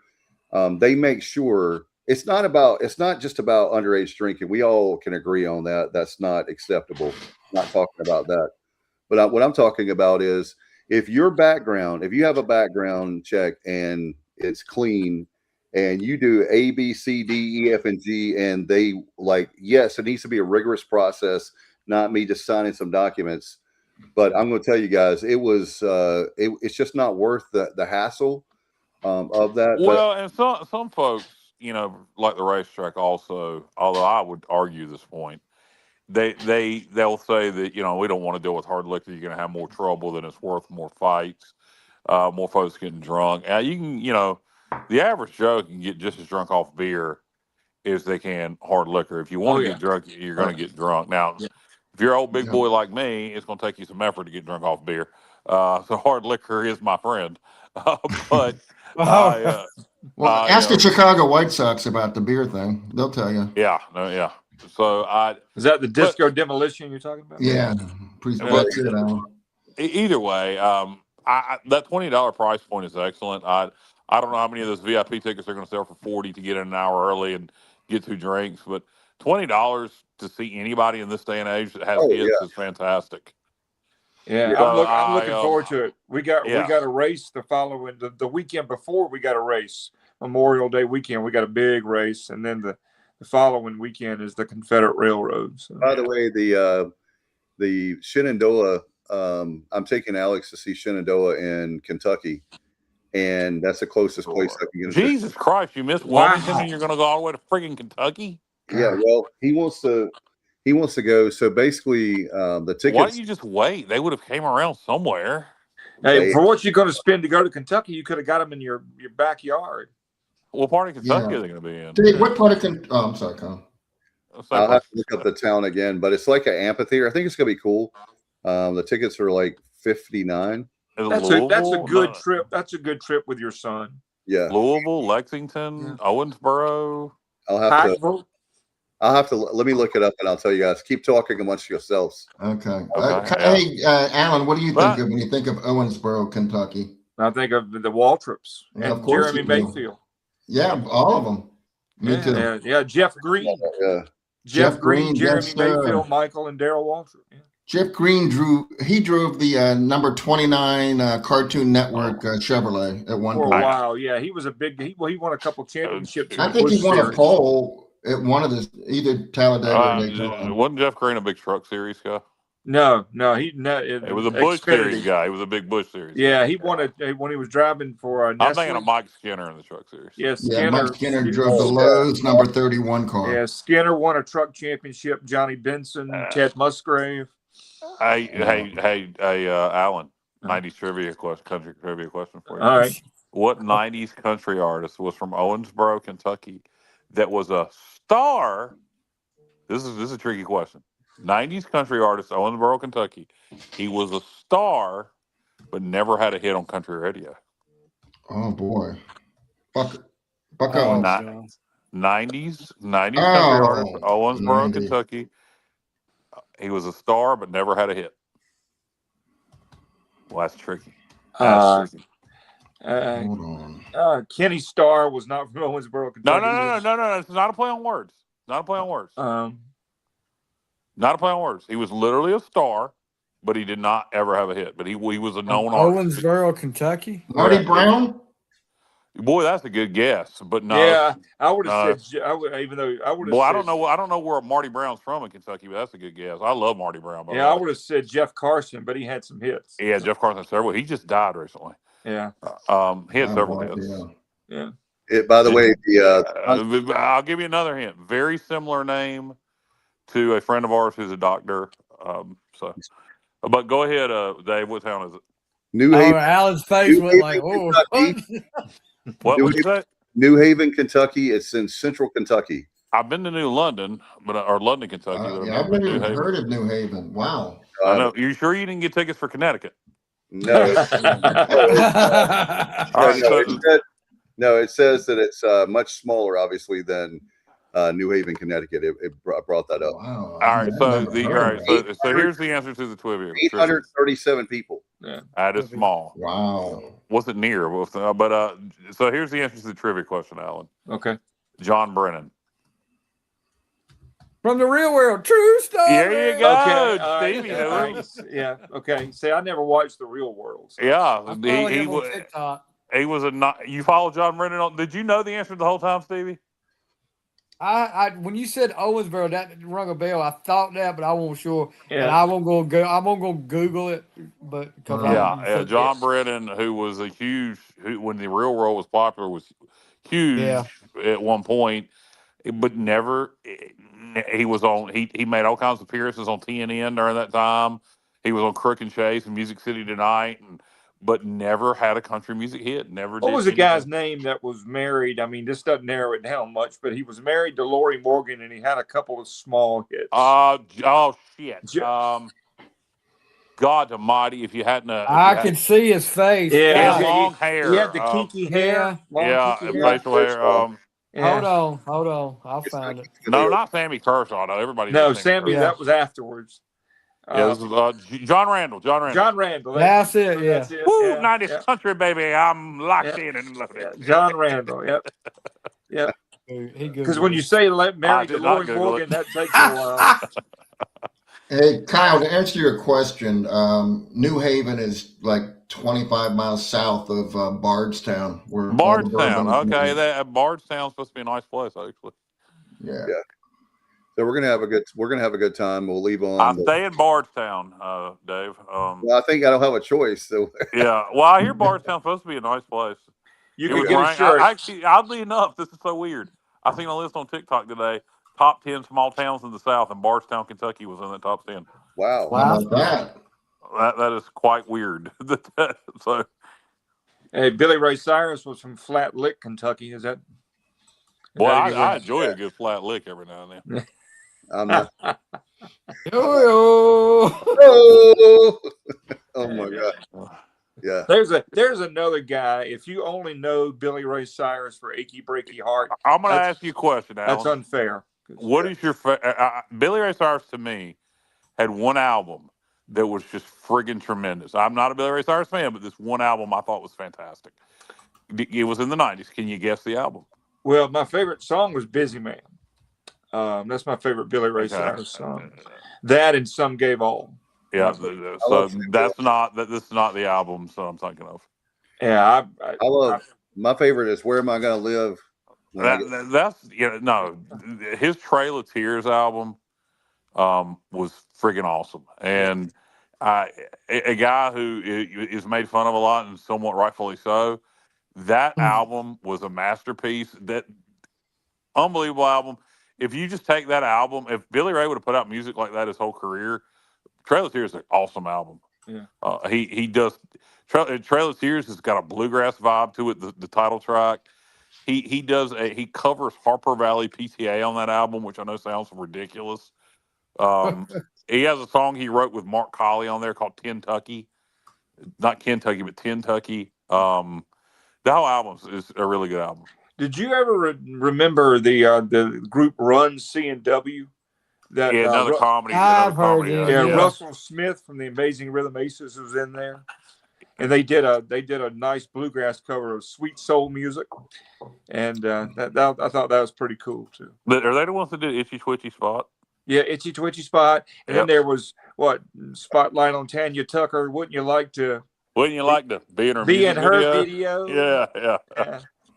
That was some cool, man. There was so much good stuff in the 80s and 90s. It really was. There still is today. It's just not on the radio. Artists that didn't make it big that were. There was a guy in the 90s, 80s, 90s, late 80s named Andy Childs. He did a song called Broken. I always thought that was there's just so many of those guys and girls that were fantastic. Yeah. That was good music. And then it all just went to, I don't know what happened to it, man. I get tired of the dude, there's so much great country music being made now out of Texas and Oklahoma and Appalachian country. People, I won't even mention that one guy's name because I don't want anybody to get drunk. But obviously, I've talked Cody Jinks. I've talked Cody Jinks to death, but I won't mention him either. Turnpike Troubadours, Whiskey Myers. Everybody knows them by this point. Muscadine Bloodline. Everybody knows Tyler Childers by this point. But I love the Derailers. That was I haven't listened to them. Love the Derailers. If you like Buck Owens, if you like Buck Owens, the Derailers sound a lot like Buck Owens. Okay. I like There's a lot of Buck Owens. Aaron Watson. There's so much great country being made now. You just need. And the good thing about the internet is, they're not tied to a label. So you just go search for it, and you're right. I got pit passes for Turnpike Troubadours and Muscadine Bloodline in Charlotte, and they're playing a 6,000 seat amphitheater and not one damn radio hit. Yeah, radio hit. Radio hit. Yeah, well, today they're we talked about major labels, but yeah, I control everything, and there's really about 4 major labels at this point, and that's it. Turnpike Troubadours is super creative. I love them, and they're the headlining act. Muscadine Bloodline to me is a shame. If Alan, I would encourage anybody to listen to Muscadine Bloodline, but 10, 15 years ago, even Muscadine Bloodline would have been huge on country radio. It is dumbfounding. JR, you've listened to Muscadine Bloodline, haven't you? Ding dong. JR. He fell asleep. Hey, now this doesn't bode well for our contest. If in the middle, JR just goes away. Yeah, no kidding. Maybe he's working on the contest stuff. He's already working on the questions. I don't know what happened to him, but I thought he was familiar with them. But anyway, the point being, I think even forget the 90s, even 10, 15 years ago, I think they would have been big on country radio. That would be a great documentary. Small independent record labels that had chart success in the 70s, 80s, and early 90s, because there were a handful that did. Yeah. And that would be a nice documentary. Jim Glazier, I don't know if you're familiar with the Glazier brothers. He had several hits on a little small independent label in the early to mid 80s called Noble Vision Records. And as soon as Noble Vision got bought out by MCA, the hit stopped immediately. Yeah, there were like 7 singles off that album and a couple number ones, and that was a very small little record label. I think there were 2 artists on that label, and Jim Glazier was one of them. Jinx was out all his own stuff, and he did one album on a major label called Lifers. Great album. It was totally him. He produced everything, and sold well, but didn't get radio play. And then I don't even remember, maybe it's Sony, whatever label he released that on. It was in 2018. It was a 1-album deal, and they wanted to keep him. He just said, forget it. He said, I didn't get on the radio with this. He said, I didn't sell any more copies than I did on my own. So he went right back to Late August Records, his own record label, and just went back to putting out his own music. You know, if you can sell 500,000 copies on your own and you sell 500,000 on a major label, why let them take any of your money? Yeah, well, nobody, fought the major labels any more than Prince did. Yeah. Oh, yeah. I mean, my goodness.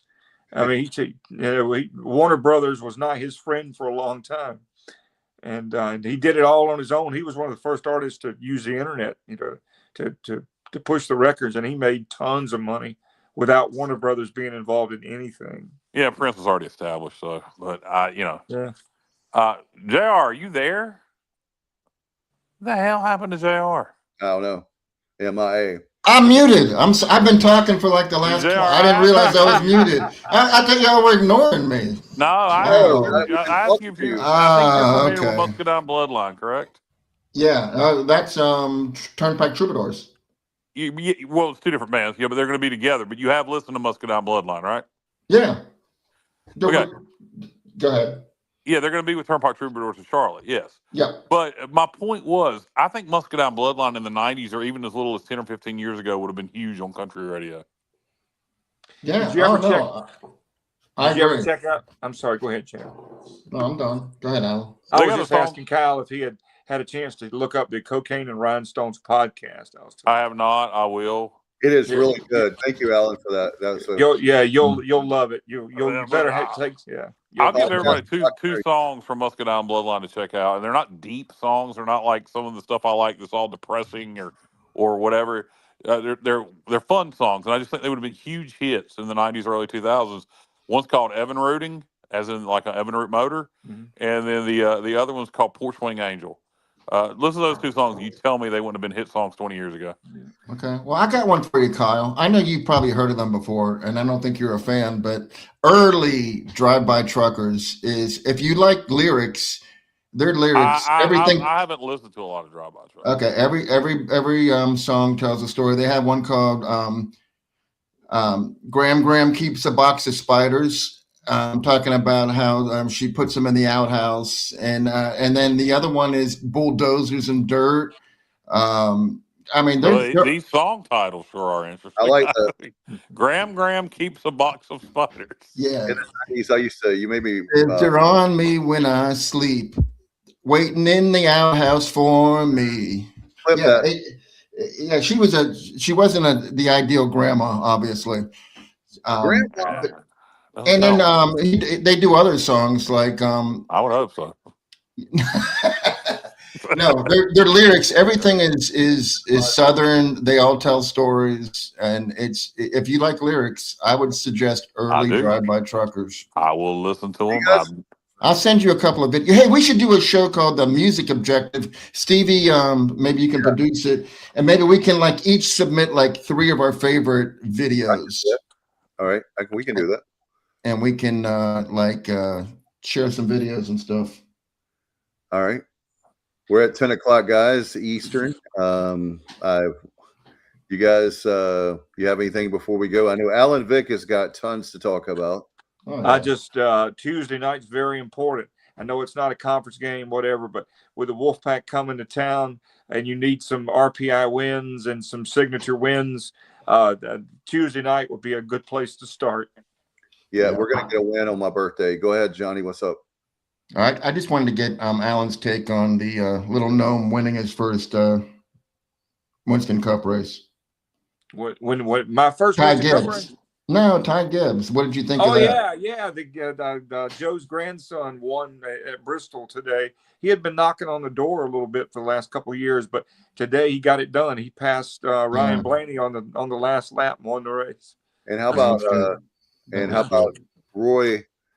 Roy McIlroy. That was good too. When he had 2 bad shots and he recovered nicely, very very nicely. Boy, the Masters was high drama this weekend. Yeah, and the guys. Speaking of stats for you, Johnny, I got a stat for you. That's only happened where for a guy to win back-to-back Masters only 4 times. Jack Nicklaus.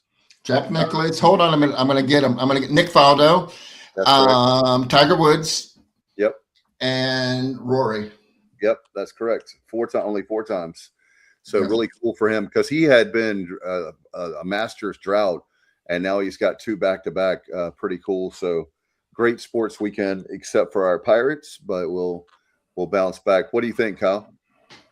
I need to bounce back against State on Tuesday. I really don't have any other sports knowledge to drop on the weekend. Cubs took 2 out of 3 from Pittsburgh. That was good. I love the MLB. The MLB stuff is just fantastic for Kyle. That's a great thing. What's up, Steve? You got anything? But you're happy about it. Do I have anything? I don't have anything left. All right. Okay. Kyle, I'll be honest with you. There's 162 games in Major League Baseball, so I don't even pay attention other than to look at the scores until the college baseball season's over. So I am very impressed by your. I enjoyed just leaving it on the TV. That is cool. That is very cool. I listened to the Cubs game yesterday, so. We'll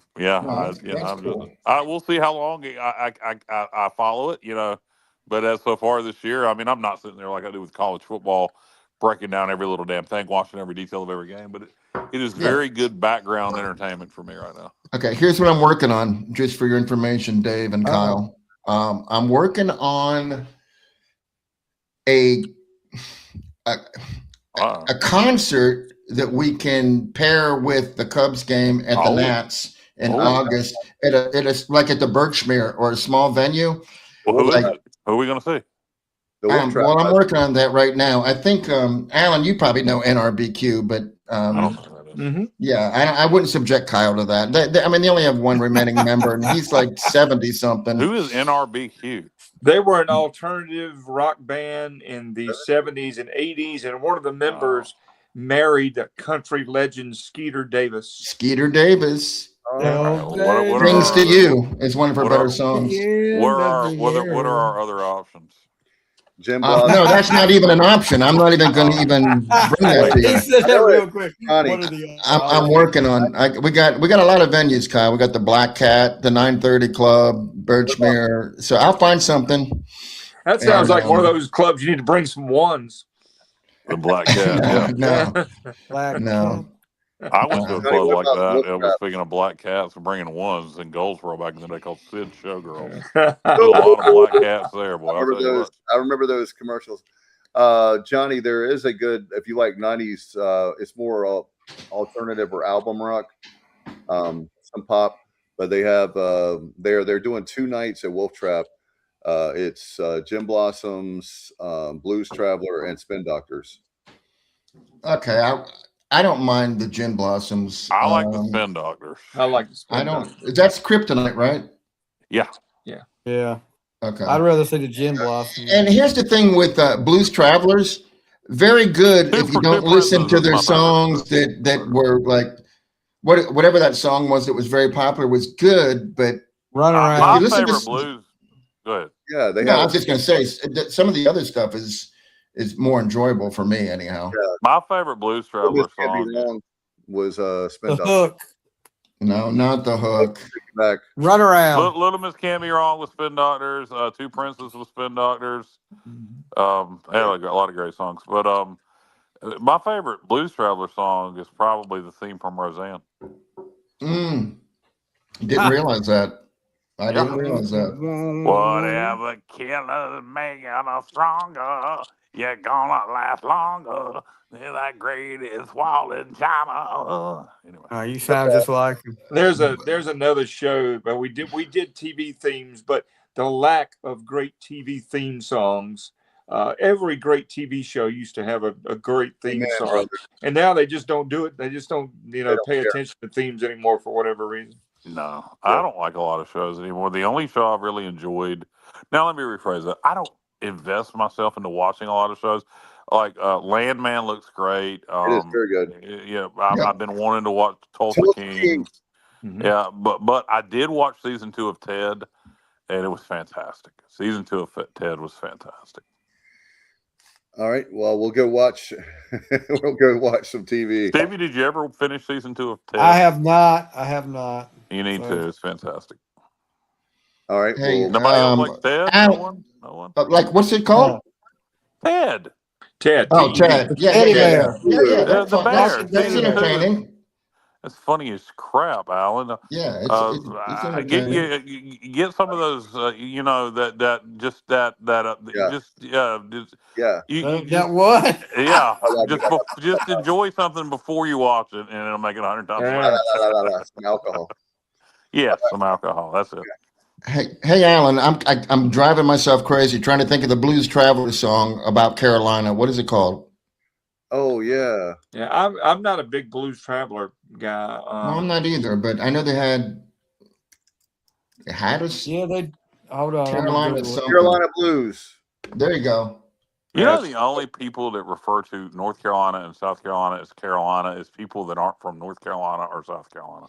You never hear anybody from North Carolina going, "Oh, I'm going back to Carolina," or "Oh, I disagree, Kyle. How about Carolina Ice?" Carolina Ice. They call themselves that. That's what they named themselves. Yeah, but everything. A lot of local businesses are Carolina. Nobody from North Carolina or South Carolina refers to North Carolina or South Carolina as Carolina. And people in South Carolina, if they're going to a Carolina game in South Carolina, obviously they're talking about the Gamecocks. I'm not talking about the schools. I'm talking about referring to their state as Carolina. And you never hear anybody from North Carolina or South Carolina say the Carolinas. Well, no, I've heard Lower Carolina in reference to South Carolina, which I like that. Eastern Pride of the Carolinas.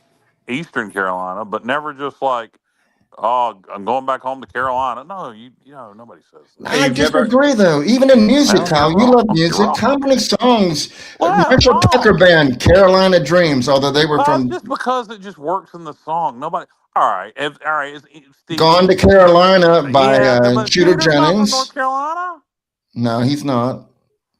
Nobody says that. Stevie, have you ever once in your life going back home to Carolina? Yeah. Carolina Pines. Stevie's from Virginia, man. Why would he say Carolina? That's true. That's true as well. Don't start that, Dave. He had forgot about that for so long. You had to bring that up. I'm sorry. I just. So, did Lasker? They lost out on their bid for the MLB team. I guess it's going to Charlotte instead. Is that true? What? We were going to buy. We were going to buy the Seahawks. We were going to buy the Seahawks and move them to Roanoke Rapids.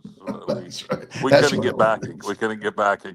All right. Well, I'll tell you. We were going to call them the Riverhawks. We were going to hire Randy Park as the general manager. Hold on, Dave. I'm on a roll. Before we end the show, I need to know how we doing with the TSO swag, the hoodies, the Kyle Barber bobbleheads, the Kyle Barber Kyle Barber bobbleheads. How we bobblehead. doing? Kyle Barber bobbleheads. The Holy shit. Kyle from LaGrange Barber. That's what it's. How we doing with that stuff? Well, we need to work on it. I mean, it's just that simple. Boy, you could give away 10,000 of those things at an ECU football game. I know a lot of people that would line up. At one time there might have been some truth to that when Montgomery and Comfort was here. Now probably not. So you say it's passe? I'm saying I'm over. I'm not over in the wrestling way. I'm over. I'm saying it's just done. It's done. I'm just over. I'm not over. Yeah, I'm not over. It's just over. I disagree wholeheartedly. I think and I'm serious. With football, I love Blake. So even if I get angry, it's going to be a different kind of anger. It's going to be a disappointed anger versus a screw that MF anger unless something changes with Blake. So yeah, I think I'll cut some promos on our administration. I'm sure that I got some of Kyle's greatest hits off the fifth quarter from back in the day, man. Oh, we got to do a compilation album. Yeah, let's do it. I know some of them. I was just thinking about one of them after the Marshall game. Hey, Alan. The Marshall game. Alan, let's work together on Kyle's greatest hits, and we'll put it on our website. There you go. My favorite is still from 22 or 23 when the guy dropped the word and I don't know how it got past it. I'll tell you exactly what happened. That guy dropped the N-word on pirate radio. Oh, wow. The next day they went out and got a 7-second delay machine the next day. Well, that had to do with me. That's a true story. No. He saw No. We were just there were some times there. A few times when you were upset, Kyle, I think pirate radio would have liked to have had a 7-second delay machine, but they did not have one. Though maybe, but I never. I can only think of one time I ever cussed, like besides damn or ass or hell. Yeah. I don't think I ever said one of the FCC violation words on pirate radio except one time. 7 words you can't say. One time I did, and I immediately said sorry, and they let it go. Shirley let it go. One of the weirdest things, and this is a true story. I won't call the guy's name, but it wasn't his fault. There was a baseball game going on a couple of years ago on 94.3. There was a guy in another room doing a commercial. I know exactly where you're going. And that guy doing another, and everything he said was going over the air. And he said just about every word, and he didn't know it. I've got a copy of that. He said several words that the FCC do not approve of, and you hear Scooter stop a couple of times and wonder where that's coming from. but it was just as plain as day. I said shit, and maybe it was bullshit, and but Shirley let it go because I immediately was like sorry. But that's the only time I did some calls that probably made them very uncomfortable towards the administration. I'm quite sure. But your calls are entertaining. There's some people that call the fifth quarter that are just mean spirited. My calls are entertaining, and they always have a point when I go over the top. Yeah. There's a point to it. But no, whereas you could take somebody like I'll use. Guys, help me out. The infamous caller, he doesn't call that much anymore. Cheezel, Captain Bill. Yeah. Lincoln Riley sucks. Yeah. That guy. You guys remember that? One of them passed away. Philly Al. No, Philly Al passed away. Yeah. Oh no, what happened? Man, I don't know. I loved him. He was good. Yeah, he was a good call. I remember Troy. He called in. I had raised some hell on the show. Then he tried to do the same thing, and towards Terrence Copper, we both did. And Philly Al called in on Monday, and Troy scolded him and said, "Hey, if you ever disrespect, somebody on our show like that again, you're not going to be allowed to call in." And he said, "Well, Kyle did the same thing." And Troy said, "No, Kyle didn't do the same thing." Again, because I had a point. I wasn't just calling out Terrence Copper. I was making a point without saying what I could have said. Was just the reason he liked Scotty Montgomery is because Scotty Montgomery was going to give his son a scholarship. And, his son played at North Lenore. I knew. And I alluded to it, said everything but that, and then Philly Al said something very something derogatory about Terrence Copper's business. Oh boy. And so, but R.I.P. to Philly Al. He was a good caller. Didn't know he passed away. Sorry to hear that. Yeah, me too. All right, guys, we're at the 2-hour mark. You guys. But by the way, thank you again. I want to say this. Thank you for a big crowd because we haven't been talking about baseball. I'm getting a couple texts about that. When are you going to talk about? We talked about baseball for an hour. Yeah. Exactly. Go back to the beginning of the show, guys. I mean, this is, we look, we go off topic and we're having a roundtable and it's fun discussion, but we handle business first. We've been on the air since 8 o'clock or 8:10. Can I say something about that, Kyle? Yeah. Okay. If you listen to some other shows that are just doing baseball, they're about 40 minutes. We do about 45 minutes of baseball and then we have fun. I mean, we don't like not do baseball. Right. We do it. And then we get like crazy. Yeah, just go back and listen to the beginning of the show. Once we're done, go back and listen to the beginning. First 45 minutes to an hour was nothing but baseball. So if anybody's complaining about that at this point, we could chew our food twice, or you can just go back and listen to it in archive. Yeah. And by the way, you have a guy like Stevie Fly. He has a couple podcasts. He does a great job. In addition to what we do, you have Alan Vick, who has like 1 million years worth of radio experience. I have July 1st will be 30 years of radio, professional radio. I did a year of college radio. I think you just called me old without calling me old. No, I did not. You did. You sure did. No, I did not. Alan has like 1,000 years of experience. 1 million years of radio experience. He and Marconi were roommates. Yeah. No, I'm just making the point that yes, we could talk about baseball only, but the objective of our show, in addition to that, is to entertain people. And I would like to think that if all the people that are still listening and watching right now, that, hey, we have a pretty big crowd, about the size of what Pirate Radio has during the week, PRL.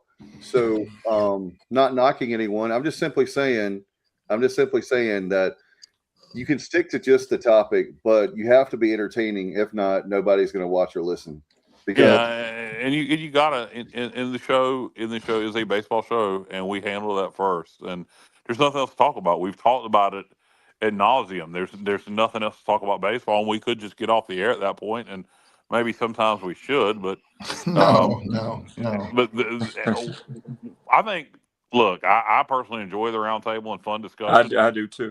But as long as we do it in the right order, we handle business first, and then have fun. And also, I'll throw this out there. It wasn't a stellar weekend for Pirate baseball, so a lot of people don't want to hear about all the negative stuff. So we could try to cover everything, but we don't dwell on negatives. And if the Pirates would have swept or won 2 out of 3, we would have probably spent another 10, 15 minutes on it. But I think we mentioned everything and covered everything that needed to be covered. Yeah, and we got a well-rounded group, all of us. I mean, I'm the king of useless trivia. If nobody else gives a shit about it, I can tell you anything you want to know. Stevie said, now he's dropping S-bombs because it's after 10 o'clock. No, Alan's saying shit. Watch it out. You'll say it on the air by accident on radio. Stevie wants to challenge you on useless information, Alan. So you're just gonna. Stevie calls himself the king of useless information. So. We're both useless in our own way. I've always said that about both of you. Hey, I have a rebuttal for Kyle though. I'm just looking at my Spotify, some of my liked songs I got going on, and okay, Costa Carolina, Mac McAnally. We want to see the Coral Reefer Band down in. Where's Mac from? I don't know. Okay. You're saying he's not from North Carolina or South Carolina, correct? Hey, Kyle, I'll back you up. I've got a guy that sits right behind me at the Commanders games, and he said it's always great. He said he's hilarious, and he's like, it's always good to see my friend from Carolina. Yeah, exactly. Okay, but hold on, Dave. It's the Carolina Panthers. It is the Carolina Panthers. But nobody from North Carolina or South Carolina. Okay, how about this? Have you ever heard of the band Mipso? They're from, I hate to say they're from Chapel Hill, but they are. They do a song that's really good called "Carolina Rolling By." Yeah, because it fits North Carolina or South Carolina. It's hard to say in a song. It's 2 words, so it fits in for songs. Well, what I'm saying is nobody from here that grew up here, that grew up in North Carolina, refers to it as Carolina. Yeah. Like Dave, it's like Dave just said, the guy that goes to the Skins games He's a DC guy. Is a DC guy. Just like nobody from Virginia Beach or Norfolk or Portsmouth refers to that as the Tidewater, unless they're old. But the everybody down here, Tidewater Tides. They're a baseball team. none of the young people do. So I mean, everybody from down here says Tidewater. Man. JR, I'm going back to Carolina Ice. How do you debate that one? Where are you from? I'm from the Hunt country of the Shenandoah Valley. That's where I'm from. Exactly. So I mean, that's what I'm saying. When I'm leaving the ball game, like from Maryland, I say I can't wait to get back to North Carolina. I don't say Carolina. Exactly. I'm just being. I love you, Johnny, but I've never. I don't. I have to side. Okay, how do you explain the fact that they call themselves Carolina Ice, and they have been doing a very good business for many years? How did they come up with that name? Who does? Carolina Ice people, the same people that make chili water. It's the same way with Carolina Telephone. It's just the name of what me and Dave are saying, and I guess Alan and Stevie. Do you guys ever refer to North Carolina or South Carolina as Carolina? Never. Never. Thank you. All right. So we're saying if you're from here, not in a business name or a song title. No. I'm talking about. Taylor has the most famous one with Carolina in my mind. Yeah, in my mind, I'm home in Carolina. Because if he just said, in my mind, I'm home in North Carolina, it doesn't roll off the tongue. Right. Okay, I'm an Allman Brothers fan, and one of my favorite songs is Blue Sky, and it's going to Carolina, won't be long now. You can't take that away from me. JR, we've established in songs, it sounds good. It works. Is there any song though that mentions like North Carolina? Yeah, Petey Pablo has a whole damn song. Yeah, there were some songs that were not big hits in country music. There was actually one titled North Carolina. Well, Petey Pablo had North Carolina, come on and raise up, take your shirt off and spit that like your head. Okay, well, as the person that on this panel that has the least amount of North Carolina residency, I will defer to you guys, to you four. Well, I mean, I think it proves the point. You say Carolina, and because you're not from North Carolina. Well, I don't know about you, but I was still looking for Johnny the other night in section 703. Who's Johnny? That's where I was. Y'all were. I'm glad you got that, Alan. I didn't think anybody would get it. I was like, where the hell is 703? I'm looking around like a dummy until I finally realized what you did. Yeah, that's my area code. What you did there. that was funny. Well, I knew there was no 703 in a baseball stadium, but I didn't get the joke. But he's talking about the area code. Okay. Yeah. I was watching from 703. I was like, damn. It was cold that day too, wasn't it? It was cold. I'm glad I wasn't there. Yeah, no, it wasn't too bad. I shouldn't say that. Until the sun went chilly. down. It was chilly. Yeah. All right, Dave. Now you keep trying to sign us off. Now we're at 2:08. Yeah. Well, I'm glad that we're waiting for 703. If we go that long, I'll be out. I definitely will make it. All right, we're going to get back to Reality Bites. I got to go back to work tomorrow. Had it off. The kids had spring break, so they're not happy they're going back to school. But it's back to reality, and I hope that we'll get back to business with the Pirates and win on Tuesday. And then, of course, our On Deck show will have that this week. And, of course, we'll wrap things up next Sunday night. And, again, thank you so much for everybody sticking with us this long. It's amazing. We didn't used to have this following like we did in the past. And we'd be talking a long time, and it would be like 2 people. So thank you so much for doing that. Guys, thank you so much for being on with us. I enjoyed it, and we'll see you this week. And we'll talk about that On Deck. And, of course, it'll be with Wichita State. But we've got Tuesday night. We've got the NC State game. The number 61 RPI NC State Wolfpack. So that'll be a big win if we can pull it off. Absolutely. We got to get it done. All right, guys. Have a great night. And, as always, go Pirates.